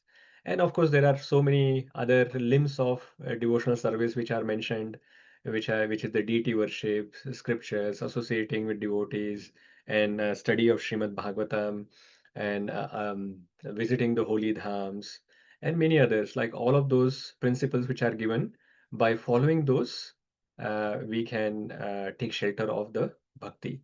And there are these 9 processes of devotional service are also given: Shravanam, Kirtanam, Vishnu Smaranam, Pada Sevanam, Archanam, Vandanam, Dasyam, Sakhyam, Atmanivedanam. All of those we can take shelter of. So just to summarize, what we have to do is we should actually ask these simple questions to ourselves, that in last 1 week or last 1 day or last 1 hour or whatever, some period of time that you can, when you are introspecting, that did I seek or follow saintly guidance yesterday or in the last week? Let's say last week. Okay. So did I actually seek? And once I received some guidance, did I follow that? That is how we can meditate. When we are talking about dharma, did I act according to the spiritual principles of bhakti? That did I chant my rounds attentively last week? Did I do four little principles properly? Did I do my varnashram dharma properly? Did I so many other things like whatever shravanam kirtanam that you are doing, that I did properly? And seeking shelter of Ācyuta. So did I remember Krishna as the maintainer, as my maintainer, as my protector, as my goal in the last 1 week? When I was in difficulty, did I blame Krishna, or did I say that, oh Krishna, this is your plan, I will accept it? So all of these things we can meditate on, and that is how we can make progress. Because Srimad Bhagavatam, like we are talking about Bhakta, Bhagavān, and Bhakti, all three are present in Srimad Bhagavatam. So this Srimad Bhagavatam is condensed version of all of this together. So when we are reading and studying Srimad Bhagavatam, it is not for just theoretical thing, just learning some pastimes. This Damodar pastime we discuss every year, and then we say, "Wow, very nice! The monkeys are coming, they are eating, we laugh, we enjoy the pastime," and then we say, "Okay, next time, see you next time." That pastime we will hear now next year. Oh, but what is being like? What Srimad Bhagavatam is trying to tell us in that pastime? What these great acharyas, Srila Prabhupada and the previous acharyas, are trying to explain to us through that pastime. If we do not take that essence of that pastime, what we can learn from it, of course, relishing the pastime is one thing. That itself is bhakti. But we are quite at the sentimental platform many times. We have to purify our mind. The sentiments we have to purify through our intelligence. So through intellectually as well, we have to understand what lessons which are coming out of this. What can I implement in my life so that by the next time, next Kartik comes, I will become more purified to understand this pastime better, to relish that pastime better in the next year. That should be our goal. That I have heard this pastime so many years. What can I improve in this 1 year from this Kartik to next Kartik, so that I can relish this pastime even more in the next Kartik. So that should be our goal.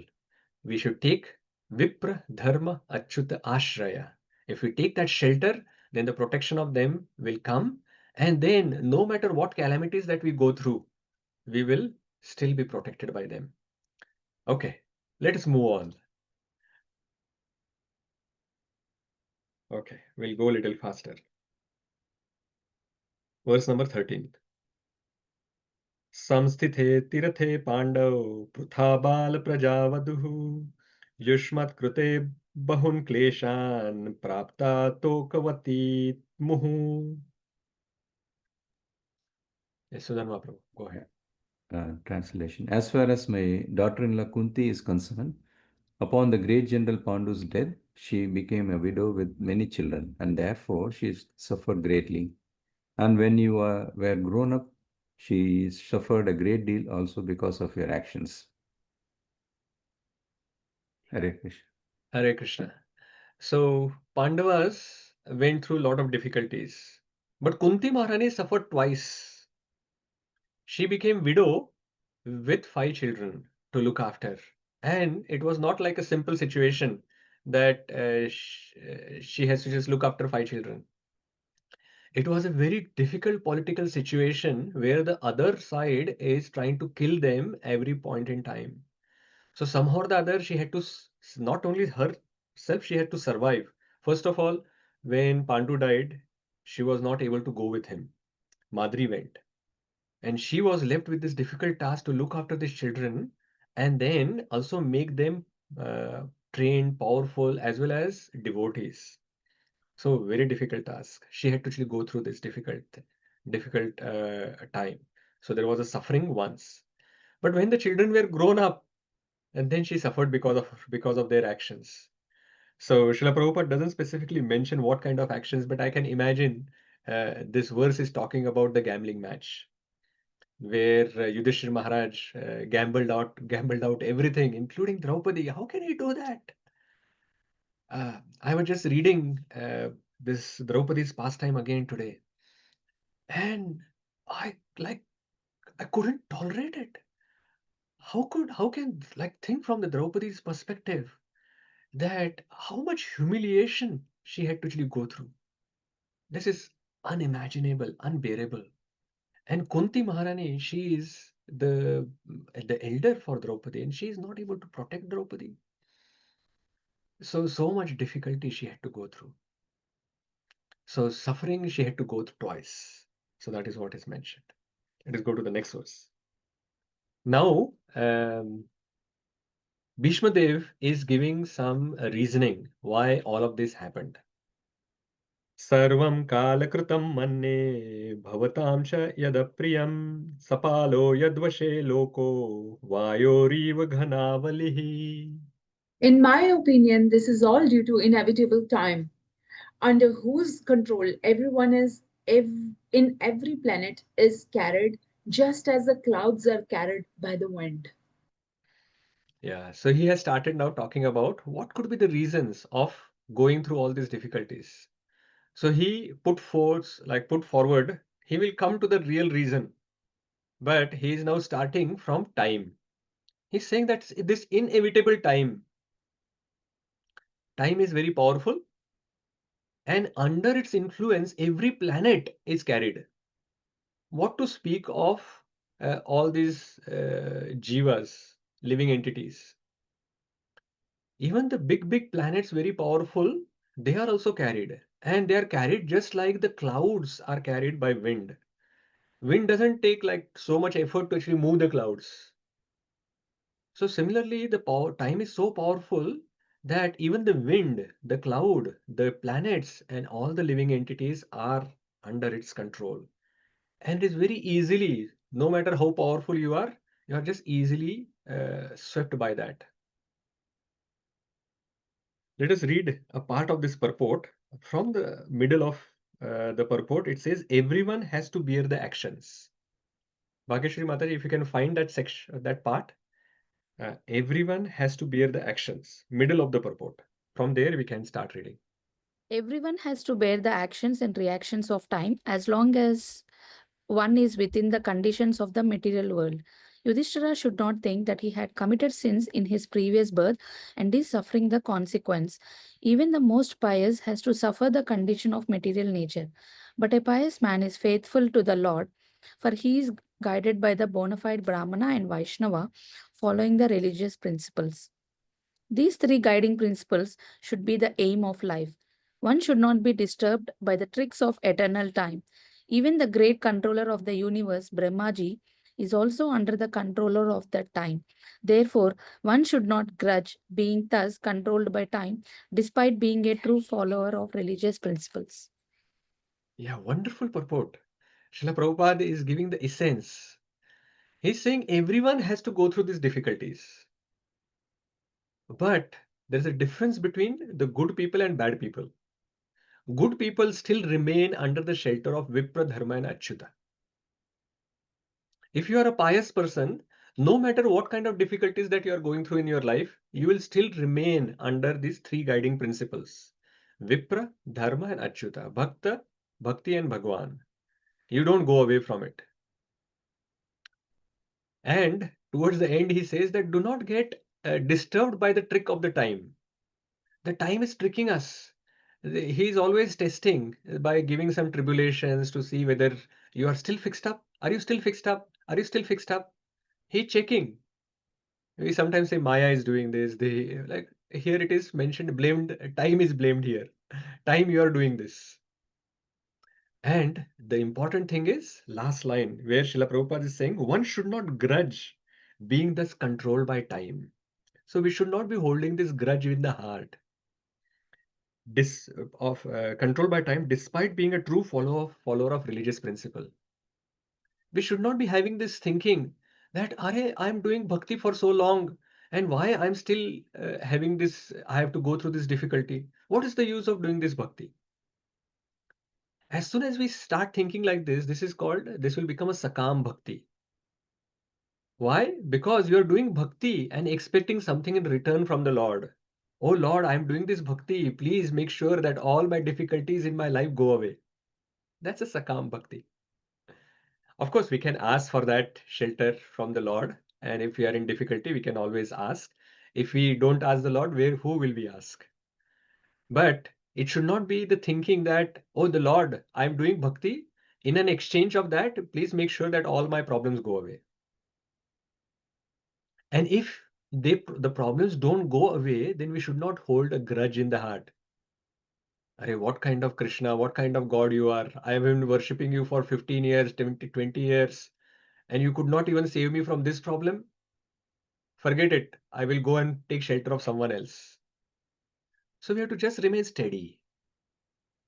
So steady will win the race.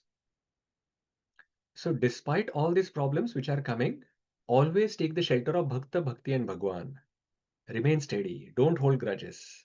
And think that it is all the inevitable time. And Srila Prabhupada gives a very interesting example. Even Lord Brahma is controlled by him. Who are you? You are not bigger than Brahma. So if Brahma is controlled by time, you are controlled by time. What is great? So don't hold grudge. So everyone is controlled like that. So just continue. So that is what is mentioned. Very wonderful. So time is very powerful. So remain steady in good and bad times. Always have Bhakta, Bhakti, and Bhagwan as the guiding principle and aim of our life. If we do this, then we can reach our goal of developing love for Krishna. The powerful time actually will not affect us if we have Bhakta, Bhakti, and Bhagwan as our guiding principle. Just like Pandavas, they had this Vipra, Dharma, Ācyuta, Ashraya. That's why they were able to still remain steady in their bhakti. Let us move ahead. Next verse. Oh, why this is coming in between? Fine. 15th verse. Yatra dharma suto raja gadapanir vrukodaraha krishno stripa gandivam chapam suvrit krishnas tato vipat. Hare Krishna. Prabhuji? Yeah, go ahead. Oh, how wonderful is the influence of inevitable time. It is irreversible. Otherwise, how can there be reverses in the presence of King Yudhiṣṭhira, the son of demigod controlling religion, Bhīṣma, the great fighter with a club, the great bowman Arjun, and his mighty weapon Gandhīv, and above all, the Lord, the direct well-wisher of the Pāṇḍavas. Again, the time factor is explained further. The influence of inevitable time. Time is very powerful. Otherwise, how was it possible that Pandavas are facing so many difficulties and reverses? And there are so many other things which are mentioned. Yudhiṣṭhira, who is son of Dharma, his Dharma Sutta. Bhīma is very powerful. He's always carrying his gada. And Arjuna, who carries Gandiva. It is like they are invincible warriors. And above all, Lord Shri Krishna, who is the direct well-wisher of the Lord. Sorry, direct well-wisher. Lord Shri Krishna is the direct well-wisher of the Pandavas. With all the situations being there, how can there be reverses? Purport is again very wonderful. Let's read it. Let's not leave that. Vidushi Mataji, you can read that. As far as the material or spiritual resources were required, there was no scarcity in the case of the Pandavas. Materially, they were well equipped because two great warriors, namely Bhīma and Arjuna, were there. Spiritually, the king himself was the symbol of religion, and above all of them, the personality of Godhead, Lord Sri Krishna, was personally concerned with their affairs as the well-wisher. And yet there were so many reverses on the side of the Pandavas. Despite the power of pious acts, the power of personalities, the power of expert management, and the power of weapons under the direct supervision of Lord Krishna, the Pandavas suffered so many practical reverses, which can only be explained as due to the influence of Kala, inevitable time. Kala is identical with the Lord himself, and therefore the influence of Kala indicates the indicates the inexplicable. Sorry, Babaji, the word was split. Inexplicable wish of the Lord himself. There is nothing to be lamented when a matter is beyond the control of any human being. Amazing purport. Now Srila Prabhupada is bringing us how the Kala is the wish of the Lord. And he goes through that. If you look at the material factors or the spiritual factors, both were present on Pandava's side. Materially, the two most powerful warriors, Arjuna and Bhīma, and they had very, very, very powerful weapons as well with them. They are on the Pandava's side. If you look at from the spiritual perspective, Yudhiṣṭhira was the symbol of religion. So he is following all the spiritual principles properly, the religious principles properly, and Krishna is their well-wisher. So what else you can expect? So materially and spiritually. So Srila Prabhupada mentions in between, like where we read, that they had the power of pious acts because they are doing all the pious activities.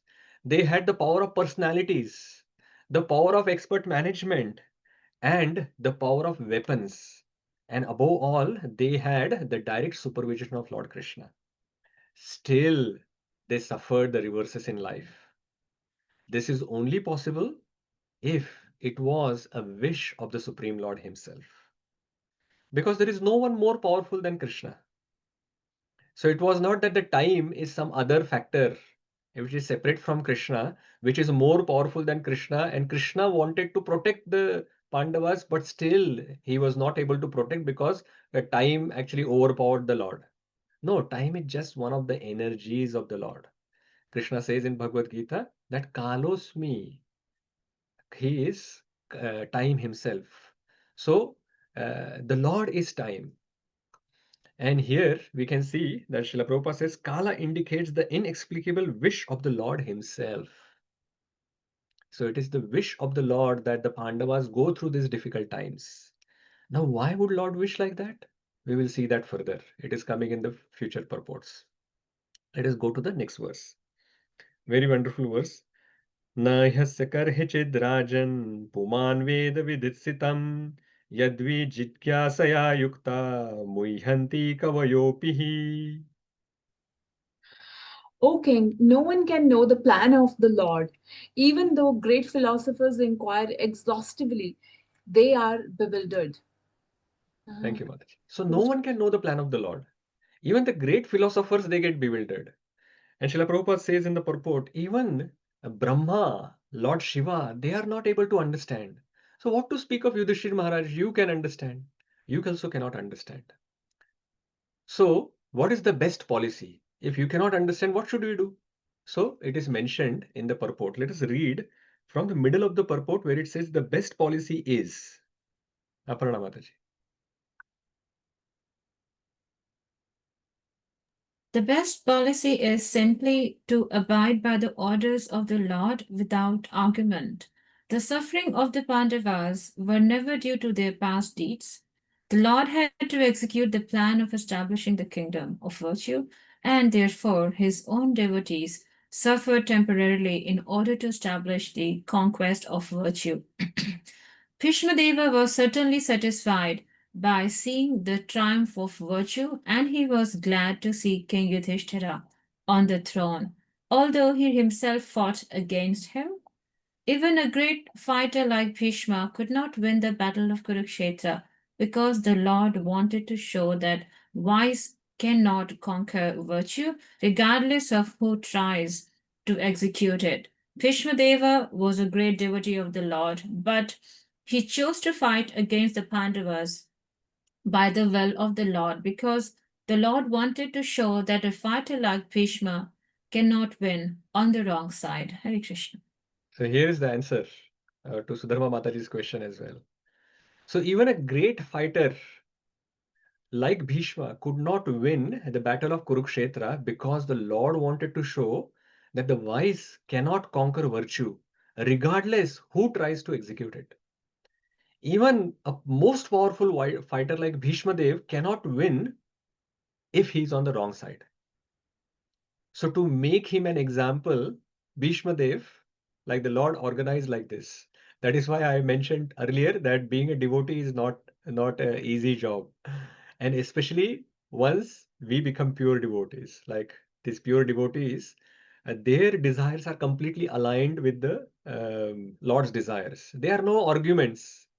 Srila Prabhupada says, the best policy is to simply to abide by the orders of the Lord without argument. Suppose we are asked to do some service, which is such a difficult service like Bhīṣmadev. He is one of the Mahajanas. All the people are glorifying that he is one of the 12 Mahajanas. And he has been asked to fight against the principles of religion. So he is fighting on the Kauravas side and against the Pandavas. Pandavas he loves the most. He has to fight against them. Plus, they are on the side of the religion. So by fighting against them, you are fighting against the principles of religion. Again, the next point is that Krishna is on Pandava's side. So by taking this other side, you are fighting against Krishna as well. So which pure devotee would want to do that? No one, right? But Bhīṣma can do it. He can become the bad example. He can bear the bad name for himself. But he will accept the order of the Lord without arguments. So that is the best policy. So when something happens to us, we should not be asking why this happened, why me? No argument, just abide by the orders of the Lord. And this is hard. And the further purport will actually specify this further. So let us read that as well. So no one knows the plan of the Lord Shri Krishna. So finally, Bhīṣmadev is slowly bringing Yudhiṣṭhira Maharaj to this point that look at this, spiritually and materially everything was with you, but still you went through these tribulations. Mainly it is because of that inevitable time. But forget about the time. Time is just the wish of the Lord. All of this thing is happening by the wish of the Lord. So it is not that you are suffering because of your past activities or your current activities. It is not all this massacre in the battlefield has happened because of you. It has happened because of the will of the Lord. So don't blame yourself and don't argue saying that, hey, I don't want to do this, no matter what this Ashwamedh yajnas which are done or whatever, I am still the sinful person. I don't want to be the king. I want to take up my life only. All of these things are of no use. Don't argue over it. What we should do is that Krishna, Lord Shri Krishna wanted you to be the king. So you be the king and govern them. Next verse. And we will finish the session here. Accept the plan and obey it. Tasmadidam daiva tantram vyavasya bharatarshava tasyanu vihito natha natha pahi praja prabho. What's next? Prabhu, can I read? Yes, go ahead. Hare Krishna, Prabhu. O best among the descendants of the Bharata Yudhiṣṭhira, I maintain therefore that all this is within the plan of the Lord, accepting the inconceivable Inconceivable. plan of the Lord. You must follow it. You are now the appointed administrative head, and my Lord, you should now take care of those subjects who are not rendered helpless. Hare Krishna, Prabhu. Yes. Let us read the purport as well. Who's the next for reading? Yeah, Pāṇḍavas Prabhu, go ahead. I can do it, Prabhuji. The popular saying is that a housewife teaches the daughter-in-law by teaching the daughter. Similarly, the Lord teaches the world by teaching the devotee. The devotee does not have to learn anything new from the Lord, because the Lord teaches the sincere devotee always from within. Whenever, therefore, a show is made to teach the devotee, as in the case of the teachings of Bhagavad Gita, it is the teaching the less intelligent men. A devotee duty, therefore, is to gradually accept tribulation from the Lord as a benediction. The Pandavas were advised by Bhīṣmadeva to accept the responsibility of the administration without hesitation. The poor subjects were without protection due to the battle of Kurukṣetra. They were waiting the assumptions of power by Maharaj Yudhiṣṭhira. A pure devotee of the Lord accepted tribulation as a favor from the Lord. Since Lord is absolute, there is no mundane difference between the two. Now this purport explains why it has become so difficult to be a devotee. Here it says that a pure devotee of the Lord accepts tribulations as favors from the Lord. Since the Lord is absolute, there is no mundane difference between the two. So tribulations and favors, they are same from the Lord. So generally everyone will want to avoid tribulations but want to take favors only.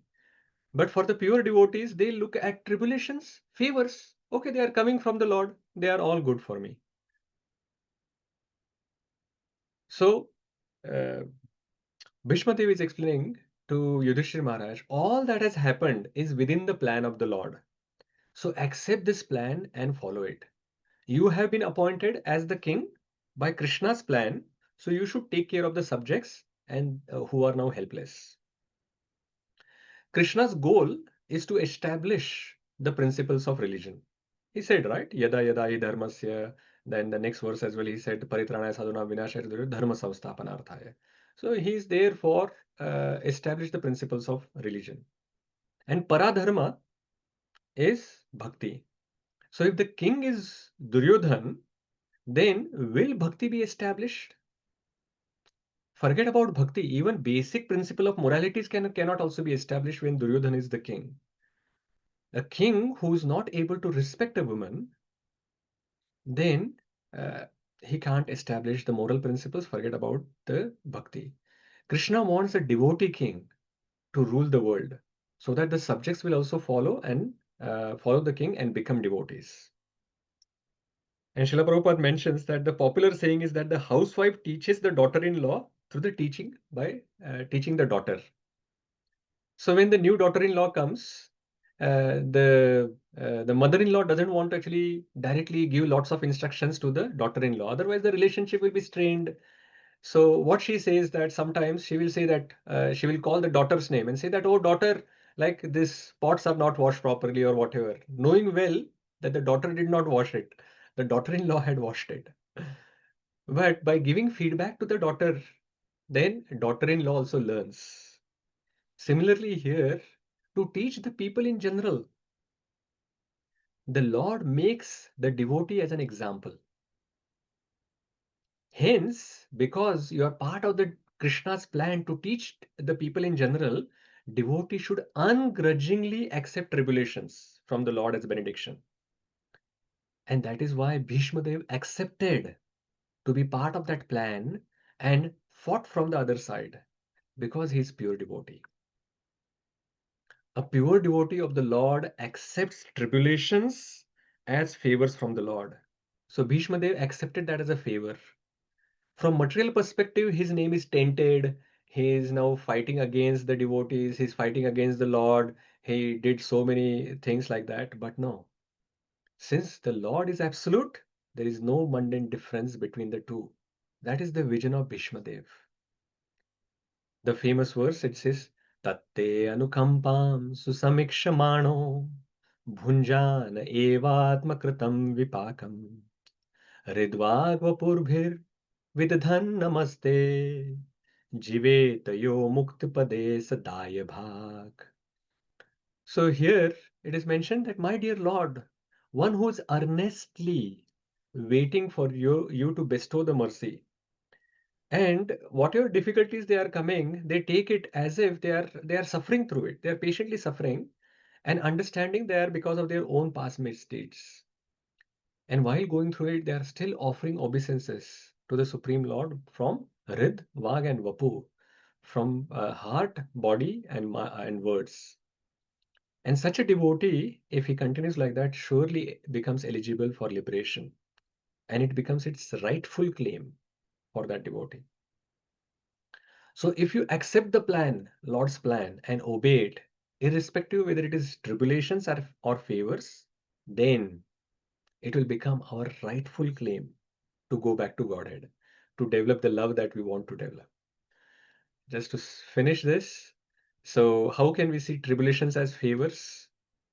I wanted to, like, we could have discussed it further, but considering the time, just in a summary, we can see that even in the practicing stage that we are in, we are not in the purified stage, but we can see it as a purification. All these tribulations is a favor that the Lord has given for us for our purification. We can also look at it as a medicine that the doctor is given. And the medicines are many times bitter, but the medicines cure us because we are in a disease state. It is a similar point as purification. So it comes as a bitter medicine, but for curing us. So we don't hold a grudge against the doctor. And what kind of doctor he is? He has given me a bitter medicine. No, we are thankful to the doctor because that medicine is going to cure us. So we can consider that tribulation as a favor from the Lord. And while doing all of that, we should continue our service and pray for realization. So instead of thinking that I want a relief from this problem, pray for realization during that problem. And if you continue the service, devotional service, the Lord will reciprocate and give the realization. Thank you very much. We will stop here and we will take any questions, comments, realizations, or any summary points. Hare Krishna. Pamendra Prabhuji. Hare Krishna Prabhuji, really nice lecture. My two realization, like one is for Pandava side and one is from Bhīṣmadeva side. So even though their actions were different in terms of what they did, but their ultimate goal, being a devotees, were like to fulfill the will of the Lord and always take shelter in Him, always remembering Him. So that was in my opinion, I believe. Yeah, very wonderful, Prabhuji. So both Pandavas and Bhīṣmadeva, they understood that they are part of this bigger plan, and as part of that, they just continued, and they did their part as part of that plan. Okay. Vidushi Mataji, Uma Mataji. Hare Krishna, Prabhu. Just a small question. A very nice point that it is Krishna's plan, and I just have small question, Prabhu, and this has been in my mind for a long time, since watching Mahabharata on TV also. Yudhiṣṭhira Maharaj is always said to be the son of Dharmaraj and religion personified. It is so a little baffling sometimes when the gambling match the is done and he gambles his first brothers, then himself and Queen Draupadi. I've always just not been able to reconcile this. Lord's pastimes are inconceivable. That is the reason.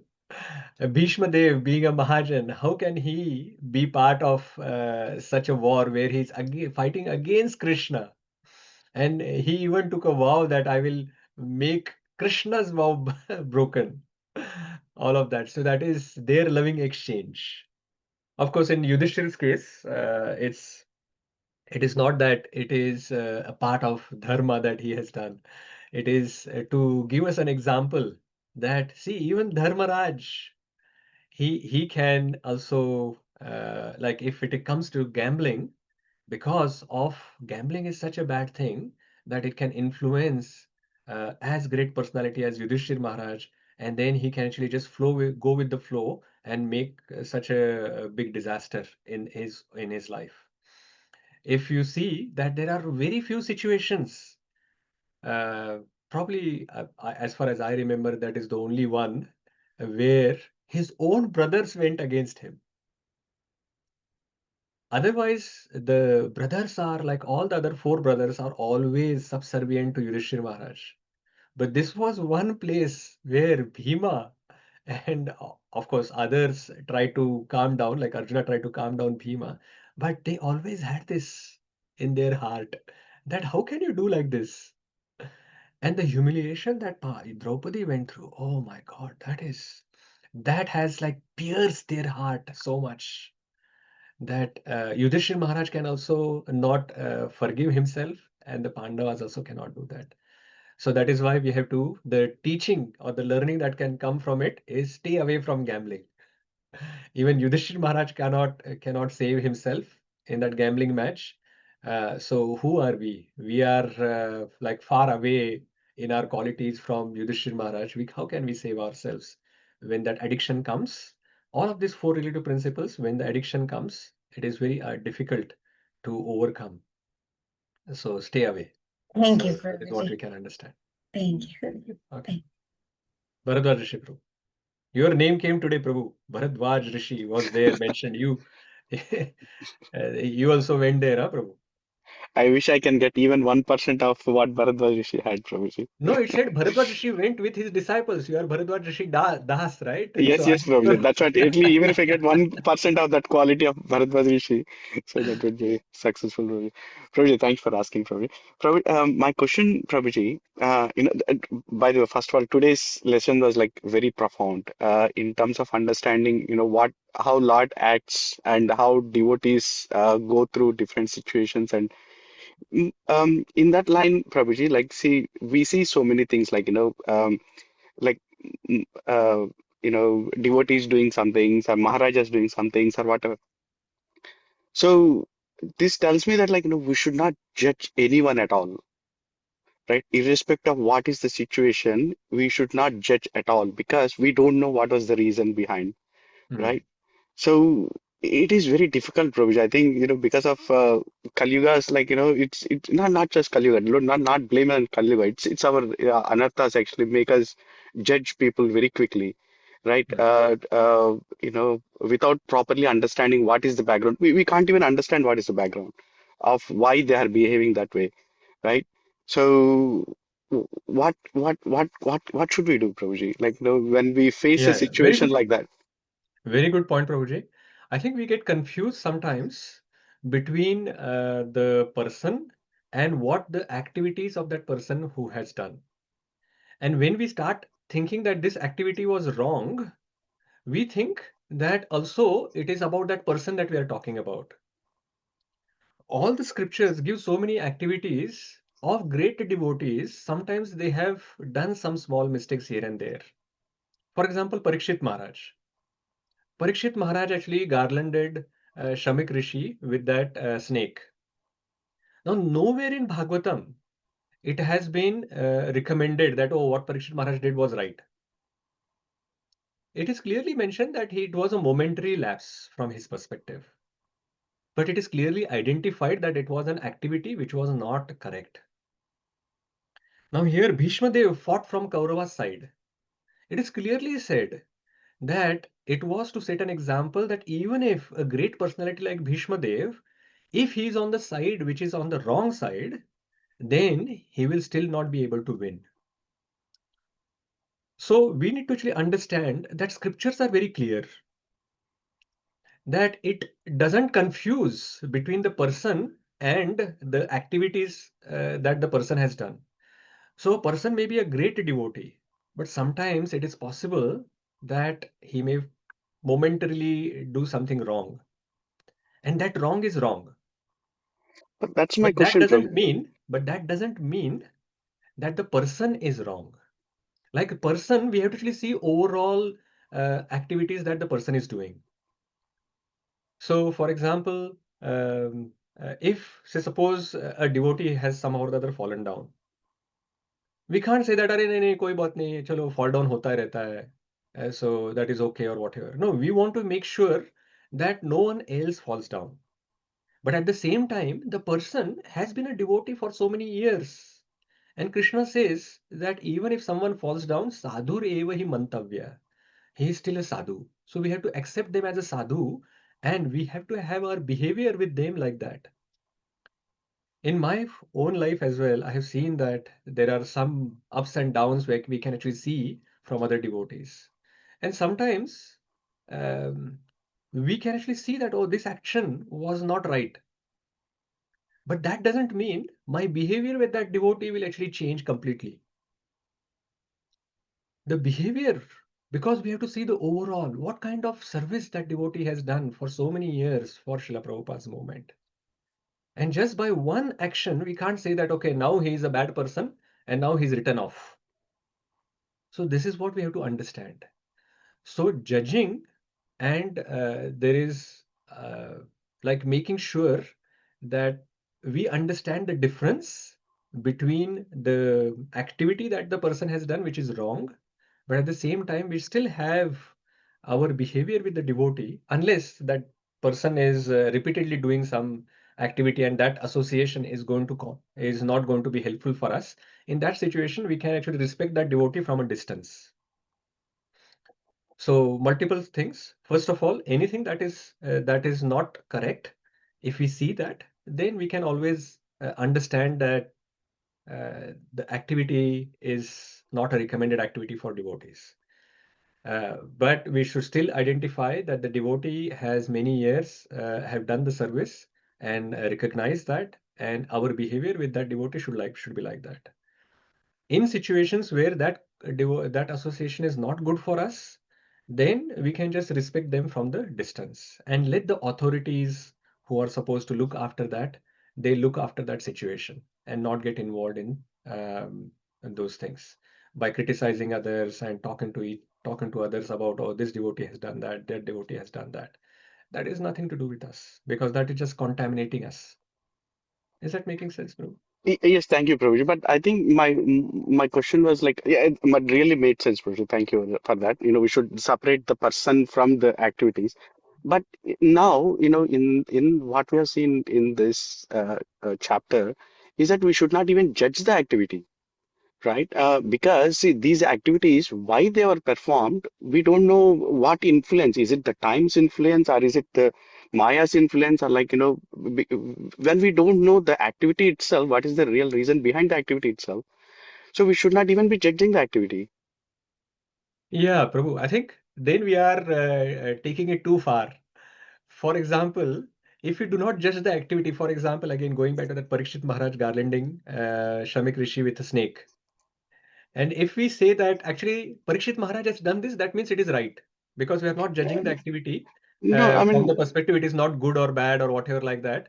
Then everyone, like if the scriptures are not very clear about it, then just like Mahajana yena gatosta pantha. So we will start following even this kind of activity, thinking that, oh, Parikshit Maharaj has done it. It is the perfect thing to do, and I can also, as a follower of Parikshit Maharaj, I can do it. So the activity needs to be mentioned, and that is why the activities are classified. That, oh, this is not to be done by devotees. These are the do's, and these are the don'ts. So do's and don'ts are quite clear, Prabhu. So yeah, if So, those do's and don'ts sometimes are done by devotees, even if there is some good plan of Lord Shri Krishna behind it, we can't follow those activities. For example, just like Bhīṣmadeva is following on the opposite side of Krishna, we can't follow Bhīṣmadeva's this particular activity of fighting against Krishna or fighting against the devotees who are on the right path, because that is not the activity which is recommended. That is in the don'ts. It is the prohibitions that we should, that is part of the prohibitions. And without discriminating what is right and what is wrong, what is good and what is not, how can we do? Our instructions are also like that. From Rupa Goswami's Nectar of Instruction, he says that 6 things which are favorable and 6 things which are unfavorable. So isn't that discrimination? What is favorable and unfavorable? So favorable and unfavorable situations are there. And but we need to, is it? Oh, sorry, yeah, we need Prabhuji. to actually But understand, and we should be able to discriminate between these activities, that what is favorable for me, what is unfavorable for me. It may be Krishna's bigger plan for that particular devotee to do this for teaching someone else. But this is not the way that it should be done. For example, I'll give you a simple example. Um, Krishna wants to purify someone, and for that situation, another devotee actually behaves badly with this particular devotee. Now, for the person who is actually facing that difficulty, for him or her, they should look at it as this is Krishna's plan. But the other devotees looking at the situation, they should not be thinking that, oh, this devotee who is behaving badly, it is all Krishna's plan. This is fine. What he's doing is okay because it is part of Krishna's plan. Finally, the person got purified because of it. No, it is not. It is not good activity. The devotees will actually tell that, oh, no, this activity is not right because this is an offense to the devotee that you are doing, behaving badly with that devotee. So devotees are going to teach them, don't do offenses like this. Isn't it? Is that making sense now? That we have to still judge the activities, yes, that these are right or wrong, and based on what is good for, what is favorable for our devotional service, we should take it. What is unfavorable, we should reject it. yes, Prabhuji. So judging the activity. Sorry, Prabhuji. I may be Just one argumentative, like last point we will trying take to be. it. Yeah, Yeah, yes, we'll Prabhuji. take one last point from you and we will Yes. move on. So, see, I mean, the favorable things that we should do and non-favorable, it's for us, like, when we are doing the activity, okay, we should, like, these are the favorable activities, these are unfavorable, we should not do it or we should do it, right? But when we are judging others, like, say, for example, Parikshit Maharaj garlanding the snake, right? Definitely, it is. We know that it's the influence of time. Lord actually influenced that activity. So in that case, if it is happening to somebody else, should we actually judge at all? Understand that we should judge from what we should do and what should we not do. But when something happened to others, what they are going through, because we don't know the reason behind that activity, right? So that's what I'm still yeah. Okay. So if as a police or as an administrator, you're thinking that everything is plan of the Lord. This theft that has happened in front of my eyes, it is plan of the Lord. This person was supposed to actually lose all these things. I don't want to judge this activity. I don't want to actually make sure, like, because this is all plan of the Lord, that is why I will just allow that to happen. No problem at all. No, we don't do like this. As particular, we have our prescribed duty. As per that duty, we can see that this activity, even if it is like everything happens, none of the activities in this world happens without Krishna's sanctions. It is mentioned that not even a blade of grass moves, Yes. isn't it? Without Krishna's sanction. So everything that is happening, even all these crimes or whatever that is happening, there has to be some sanction that is there. Without that, that it is not happening. But that doesn't mean that is an all right activities. So we should have that intelligence to differentiate between what is favorable and what is unfavorable. Even if it is Lord's plan works in a way that to show that this is unfavorable activity. And even great devotee does it, that doesn't mean that it is a right activity. Okay. But that doesn't mean that the person is not a great devotee anymore because he has done some activity which is not good. Right. So the devotee remains great devotee, but still the activity remains a bad activity. So this we should be able to differentiate. But we'll Okay. pause here Yeah. for that point. Yeah. Sure, Prabhu. And Yeah. there are further Thank you. questions we'll see in future. Thank you, Pranam. Prabhu. Thank you. Hare Krishna Prabhuji, done with Pranam. Wonderful, very wonderful and insightful lecture. I have got 2 questions. I don't know how much is allowed. So is Just it take okay? one. Only one? Okay, Prabhuji. I'll have to think which is the most appropriate. Okay, so talking about tribulations and favor, Prabhuji, which you wonderfully explained, we should take it as Krishna's, So what happens is when those tribulations are taking you away or they are causing impediment to your sadhana, how would you take that as a Lord's arrangement, Prabhuji? Because that's impacting you. You want to go towards him, but there's some external factors or whatever you want to call it. They are causing you a lot of resistance or whatever. If you say, "Oh, this is Krishna's arrangement, I'll carry on." So how does that fit? Yeah. So tribulations as favor doesn't mean that we do not endeavor to remain under this Bhakta, Bhakti and Bhagwan's protection. So when some activity is taking us away from it, see, before we talked about that the tribulation is a favor of the Lord. We talked about we taking shelter of these three. And when we take shelter of this Bhakta, Bhakti and Bhagwan, then we get protection from them. Sure. So if anything that is taking us away from these three, either Bhakta, Bhakti or Bhagwan, then that is not a favor onto us. So we need to actually understand that that is not a favor of the Lord, that is a favor of Maya on us, which Maya is actually making sure that are we actually serious enough? Again, in a way that it is a favor only. Why? Because it's a test. When we are in the second standard and there is an exam at the end of the second standard, if we pass that exam, then we move to the third standard. So that exam, which is like a difficult situation that we have to go through in our life, but that makes us go one step further towards Krishna. So in that way, it can be seen as a favor. But if the Maya becomes successful, like you fail in that exam, you remain in the second standard, then that's a problem. So you have to endeavor enough to make sure that you do not go out of Vipra, Dharma, Ācyuta, Ashraya. You should always remain under that Vipra, Dharma, Ācyuta, Ashraya. That is a success from your side. That is your endeavor. Okay. And then the mercy of the Lord as part of the tribulations or favor that will come. Thank you, Prabhuji. But what I've seen is when we take that as a Krishna's arrangement, my ability to fight the problem goes away. Let's say there's a devotee who is being, I don't know, not a devotee, a person being rude to me, or who they're doing something not, maybe they're offending me, let's to be very short and precise. And when I say, oh, it's Krishna's arrangement to purify me, why should I bother?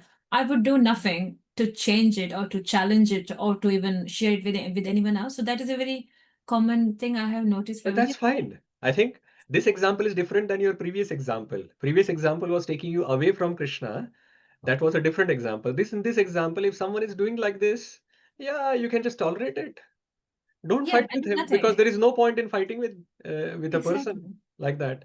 So that way, if you are able to tolerate it, if the attack is happening on you, this, as long as it is verbal attack I'm talking about, you have your, like, you are supposed to protect yourself. You don't want you to, like, people to walk over you every now and then like that. That is not the meaning of bhakti. If Arjuna did like that, he wouldn't be a kshatriya, right? He will fight. Bhima will fight. Yudhiṣṭhira Maharaj also fights. It is not that Yudhiṣṭhira Maharaj is a devotee means like he is not a fighter. that Yudhiṣṭhira Maharaj was sitting in a camp and just asking everyone to fight. No, he was fighting on the battlefield as Dharmaraj, as a Kshatriya. He was still fighting.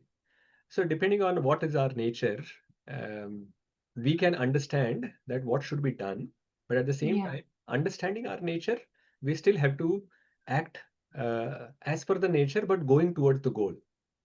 Sure, which is taking the shelter of Vipra. Yeah, Vipra Dharma Ācyuta Achyuta and Ashraya. Dharma. Okay, cool. That makes Okay. sense. Thank you, Prabhuji. Hare Krishna. Gaurachandra Prabhu. Hare Krishna. Mataji, Shama Kumari Mataji. Hare Krishna, Prabhuji. Thank you so much for this wonderful lecture today. And I personally feel that today's lecture covers a lot of important aspects and very deep understanding of the various. All Guru Srila Prabhupada. So, Prabhuji, there is one reflection, and while understanding that, while reading the purport, that how Bhīṣmadeva, he chose to fight against the Pandavas by the will of the Lord.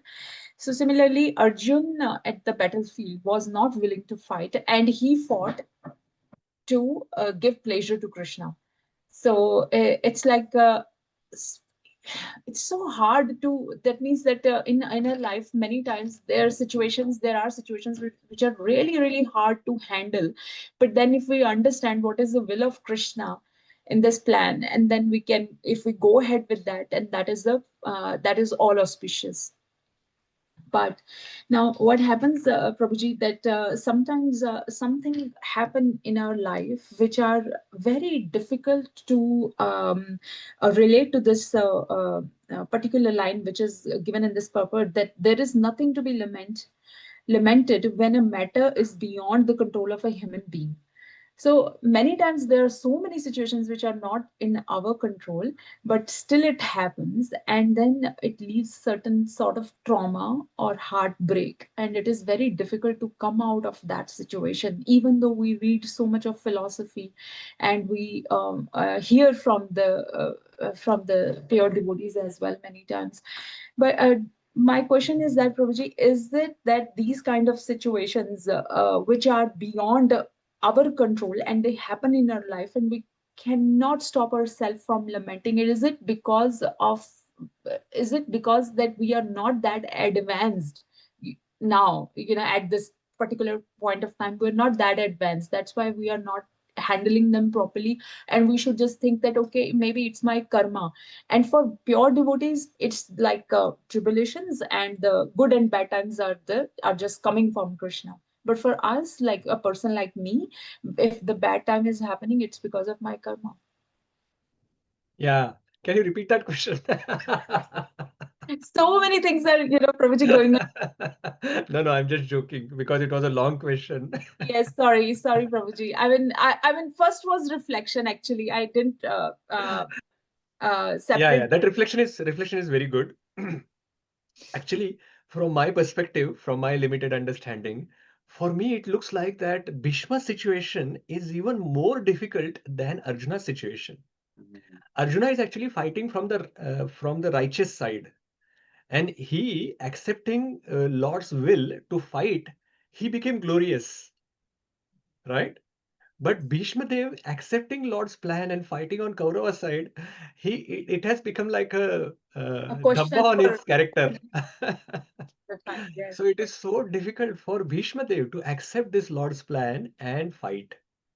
So Bhīṣmadev's, like many times, these situations are there when not only when you are accepting that instruction and then you are doing a particular activity, it is as a devotional service you are doing it, but people will misunderstand you and they will blame you. So instead of like Arjuna got glorified by doing that, but Bhīṣma is getting blamed for doing that. So Bhīṣma's situation is even more difficult. That is what I felt in that past time.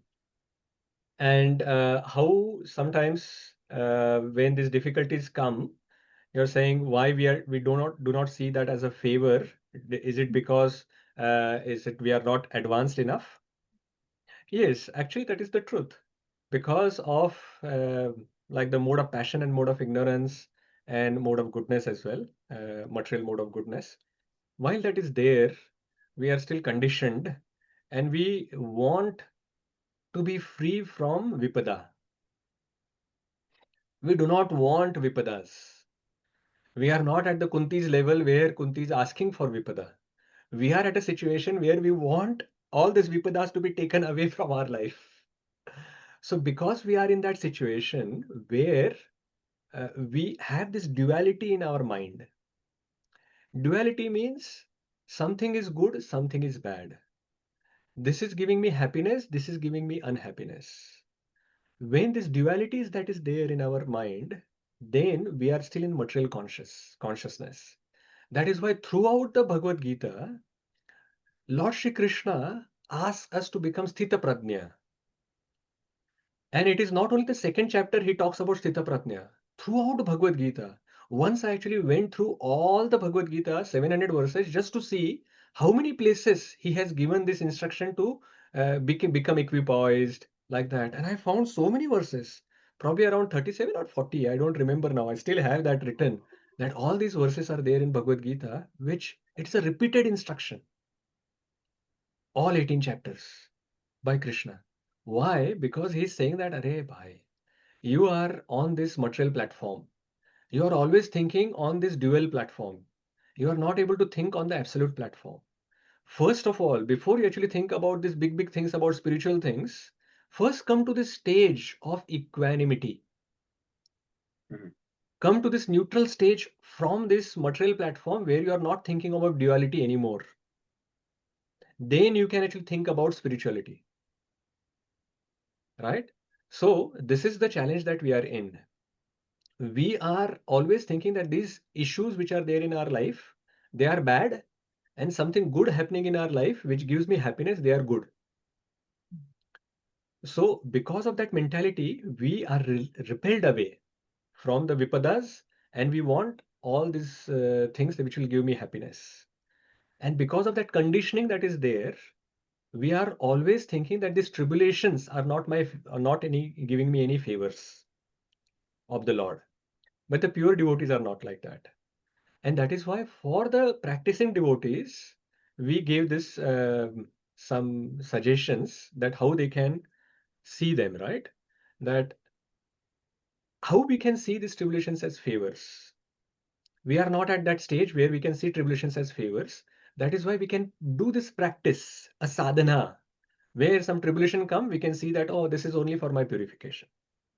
This is Krishna's mercy on me that he's giving me for purifying me. Or this is just like a bitter medicine. It is difficult at this point in time, but this will actually be curing my material disease. So that is why this tribulation is a favor for me. And in the tribulation, while it's going through it, not like in the beginning, we can ask for relief or whatever, but not always we should just ask for relief. Sometimes we should pray for realization. That when can I get this realization that, oh Lord, this tribulation is a favor from you. I want to understand what is your plan through this. Please show me the way by which you can guide me through this difficulty. So through that, we can actually, over a period of time, we become more purified, more advanced, and we will be able to see that as a favor. It's a difficult stage. It is not that I'm saying, I'm just speaking all of this for my own mind, to train my own mind and my intelligence, because I'm not at that level as well. So this will help me, and I'm sharing with you so that it can help you as well. Yes, Prabhuji. So I think this last point is very beautiful, that in no matter in whatever situation you are, especially when it is a difficult situation, just pray to God for realization, pray to Krishna for realizations rather than lamenting on the situation that has happened in the past, even though it is coming out of your karmas only, because at this stage, things are happening in our life because of our previous karmas. Yeah, absolutely. Okay, we'll take the quick points Thank you so from much. Surananda Prabhu and Sannivas Prabhu before we close. Hare Krishna Prabhuji, so many wonderful points today. But as you answered the last question, so tribulations are favors. One good thing I need to see from now on is tribulations also coming from the Lord. So we should lovingly accept how you accept some gains. Absolutely. Very good. Thank you. Sannivas bro. Hare Krishna, Prabhuji, Dhanwad Pranam. Prabhuji, we see in that Jesus Christ has been nailed down, and then we hear that that's a big thing, that's a big pain anyone can go through. But here, the Lord Himself is telling to Arjuna to shoot down the arrows, and Bhīṣmadeva is given not one tooth nails, so many hundreds of thing, and he's laying down, and even he has Icha Mrityu, but he's still going through that pain to see the Lord at the end, and then live his life. And then we can amazing how much tolerance and how much by Bhīṣma we can understand. And you really nicely pointed all the jewels in the purports and everything very nicely explained, Prabhuji. Thank you very much. Yeah. It's very Both of amazing. them are glorious. Jesus is also very glorious, taking that pain and Yeah. still remembering the Lord and asking for compassion, like showing compassion on those who are inflicting those pain on him. And Bhīṣmadev, who has gone through it, but still remembering the Lord and waiting for the Lord to appear and give him darshan at the time of his death. Both are glorious. Jai. But very One good thing, similarity or the point that you raised. Thank you, Prabhuji. yeah. But one thing is, I'm understanding very sure means every devotee has to go through these biggest pains in their life to get that real purity in their heart. Means, Yeah, actually, the tribulations speeds up our purification, but it is not that everyone has to actually go through the tribulations. It is just that it fastens it. So, if if you want to quickly get purified, then ask for more vipadas because they are more purifying. But if you want a slow progress, okay, I don't want these too many vipadas. Slowly, we want to go. That is also a path that is possible. Okay, let us stop here. I actually could cover only few purports, few verses today. So only 17 verses, but because they were so powerful purports, and this was Srila Prabhupada's disappearance day, and I did not want to just like not read those purports and discuss them in detail. So we took that effort this time to read many purports. Generally, we don't, if you see, we do not read those many purports. But this today we have done that exception and read it because of such wonderful, powerful purports that Srila Prabhupada is giving us. And I'm expecting that even if we are not reading those purports, all of them in this session, um, everyone should read those purports before coming to the session. And if it was not possible, at least afterwards you should read it to more deeply understand what Srila Prabhupada is giving to us, what knowledge he's giving, what realizations he's sharing, what instructions he's giving to us. So from all of that perspective, please read the purport Srila Prabhupada has given, and let us show our gratitude to Srila Prabhupada by accepting the instructions that he's giving and at least reading the books. He was saying that the devotees are distributing the books, but they are not reading. So we should not be those devotees who are not reading the books. So he will be very pleased when we not only distribute the books, not only distribute the sets of Bhagavatam and Chaitanya Charitamrita, but also read, study, and implement them in our life. All right. Srila Prabhupada ki Jai. Srimad Bhagavatam ki Jai. Bye.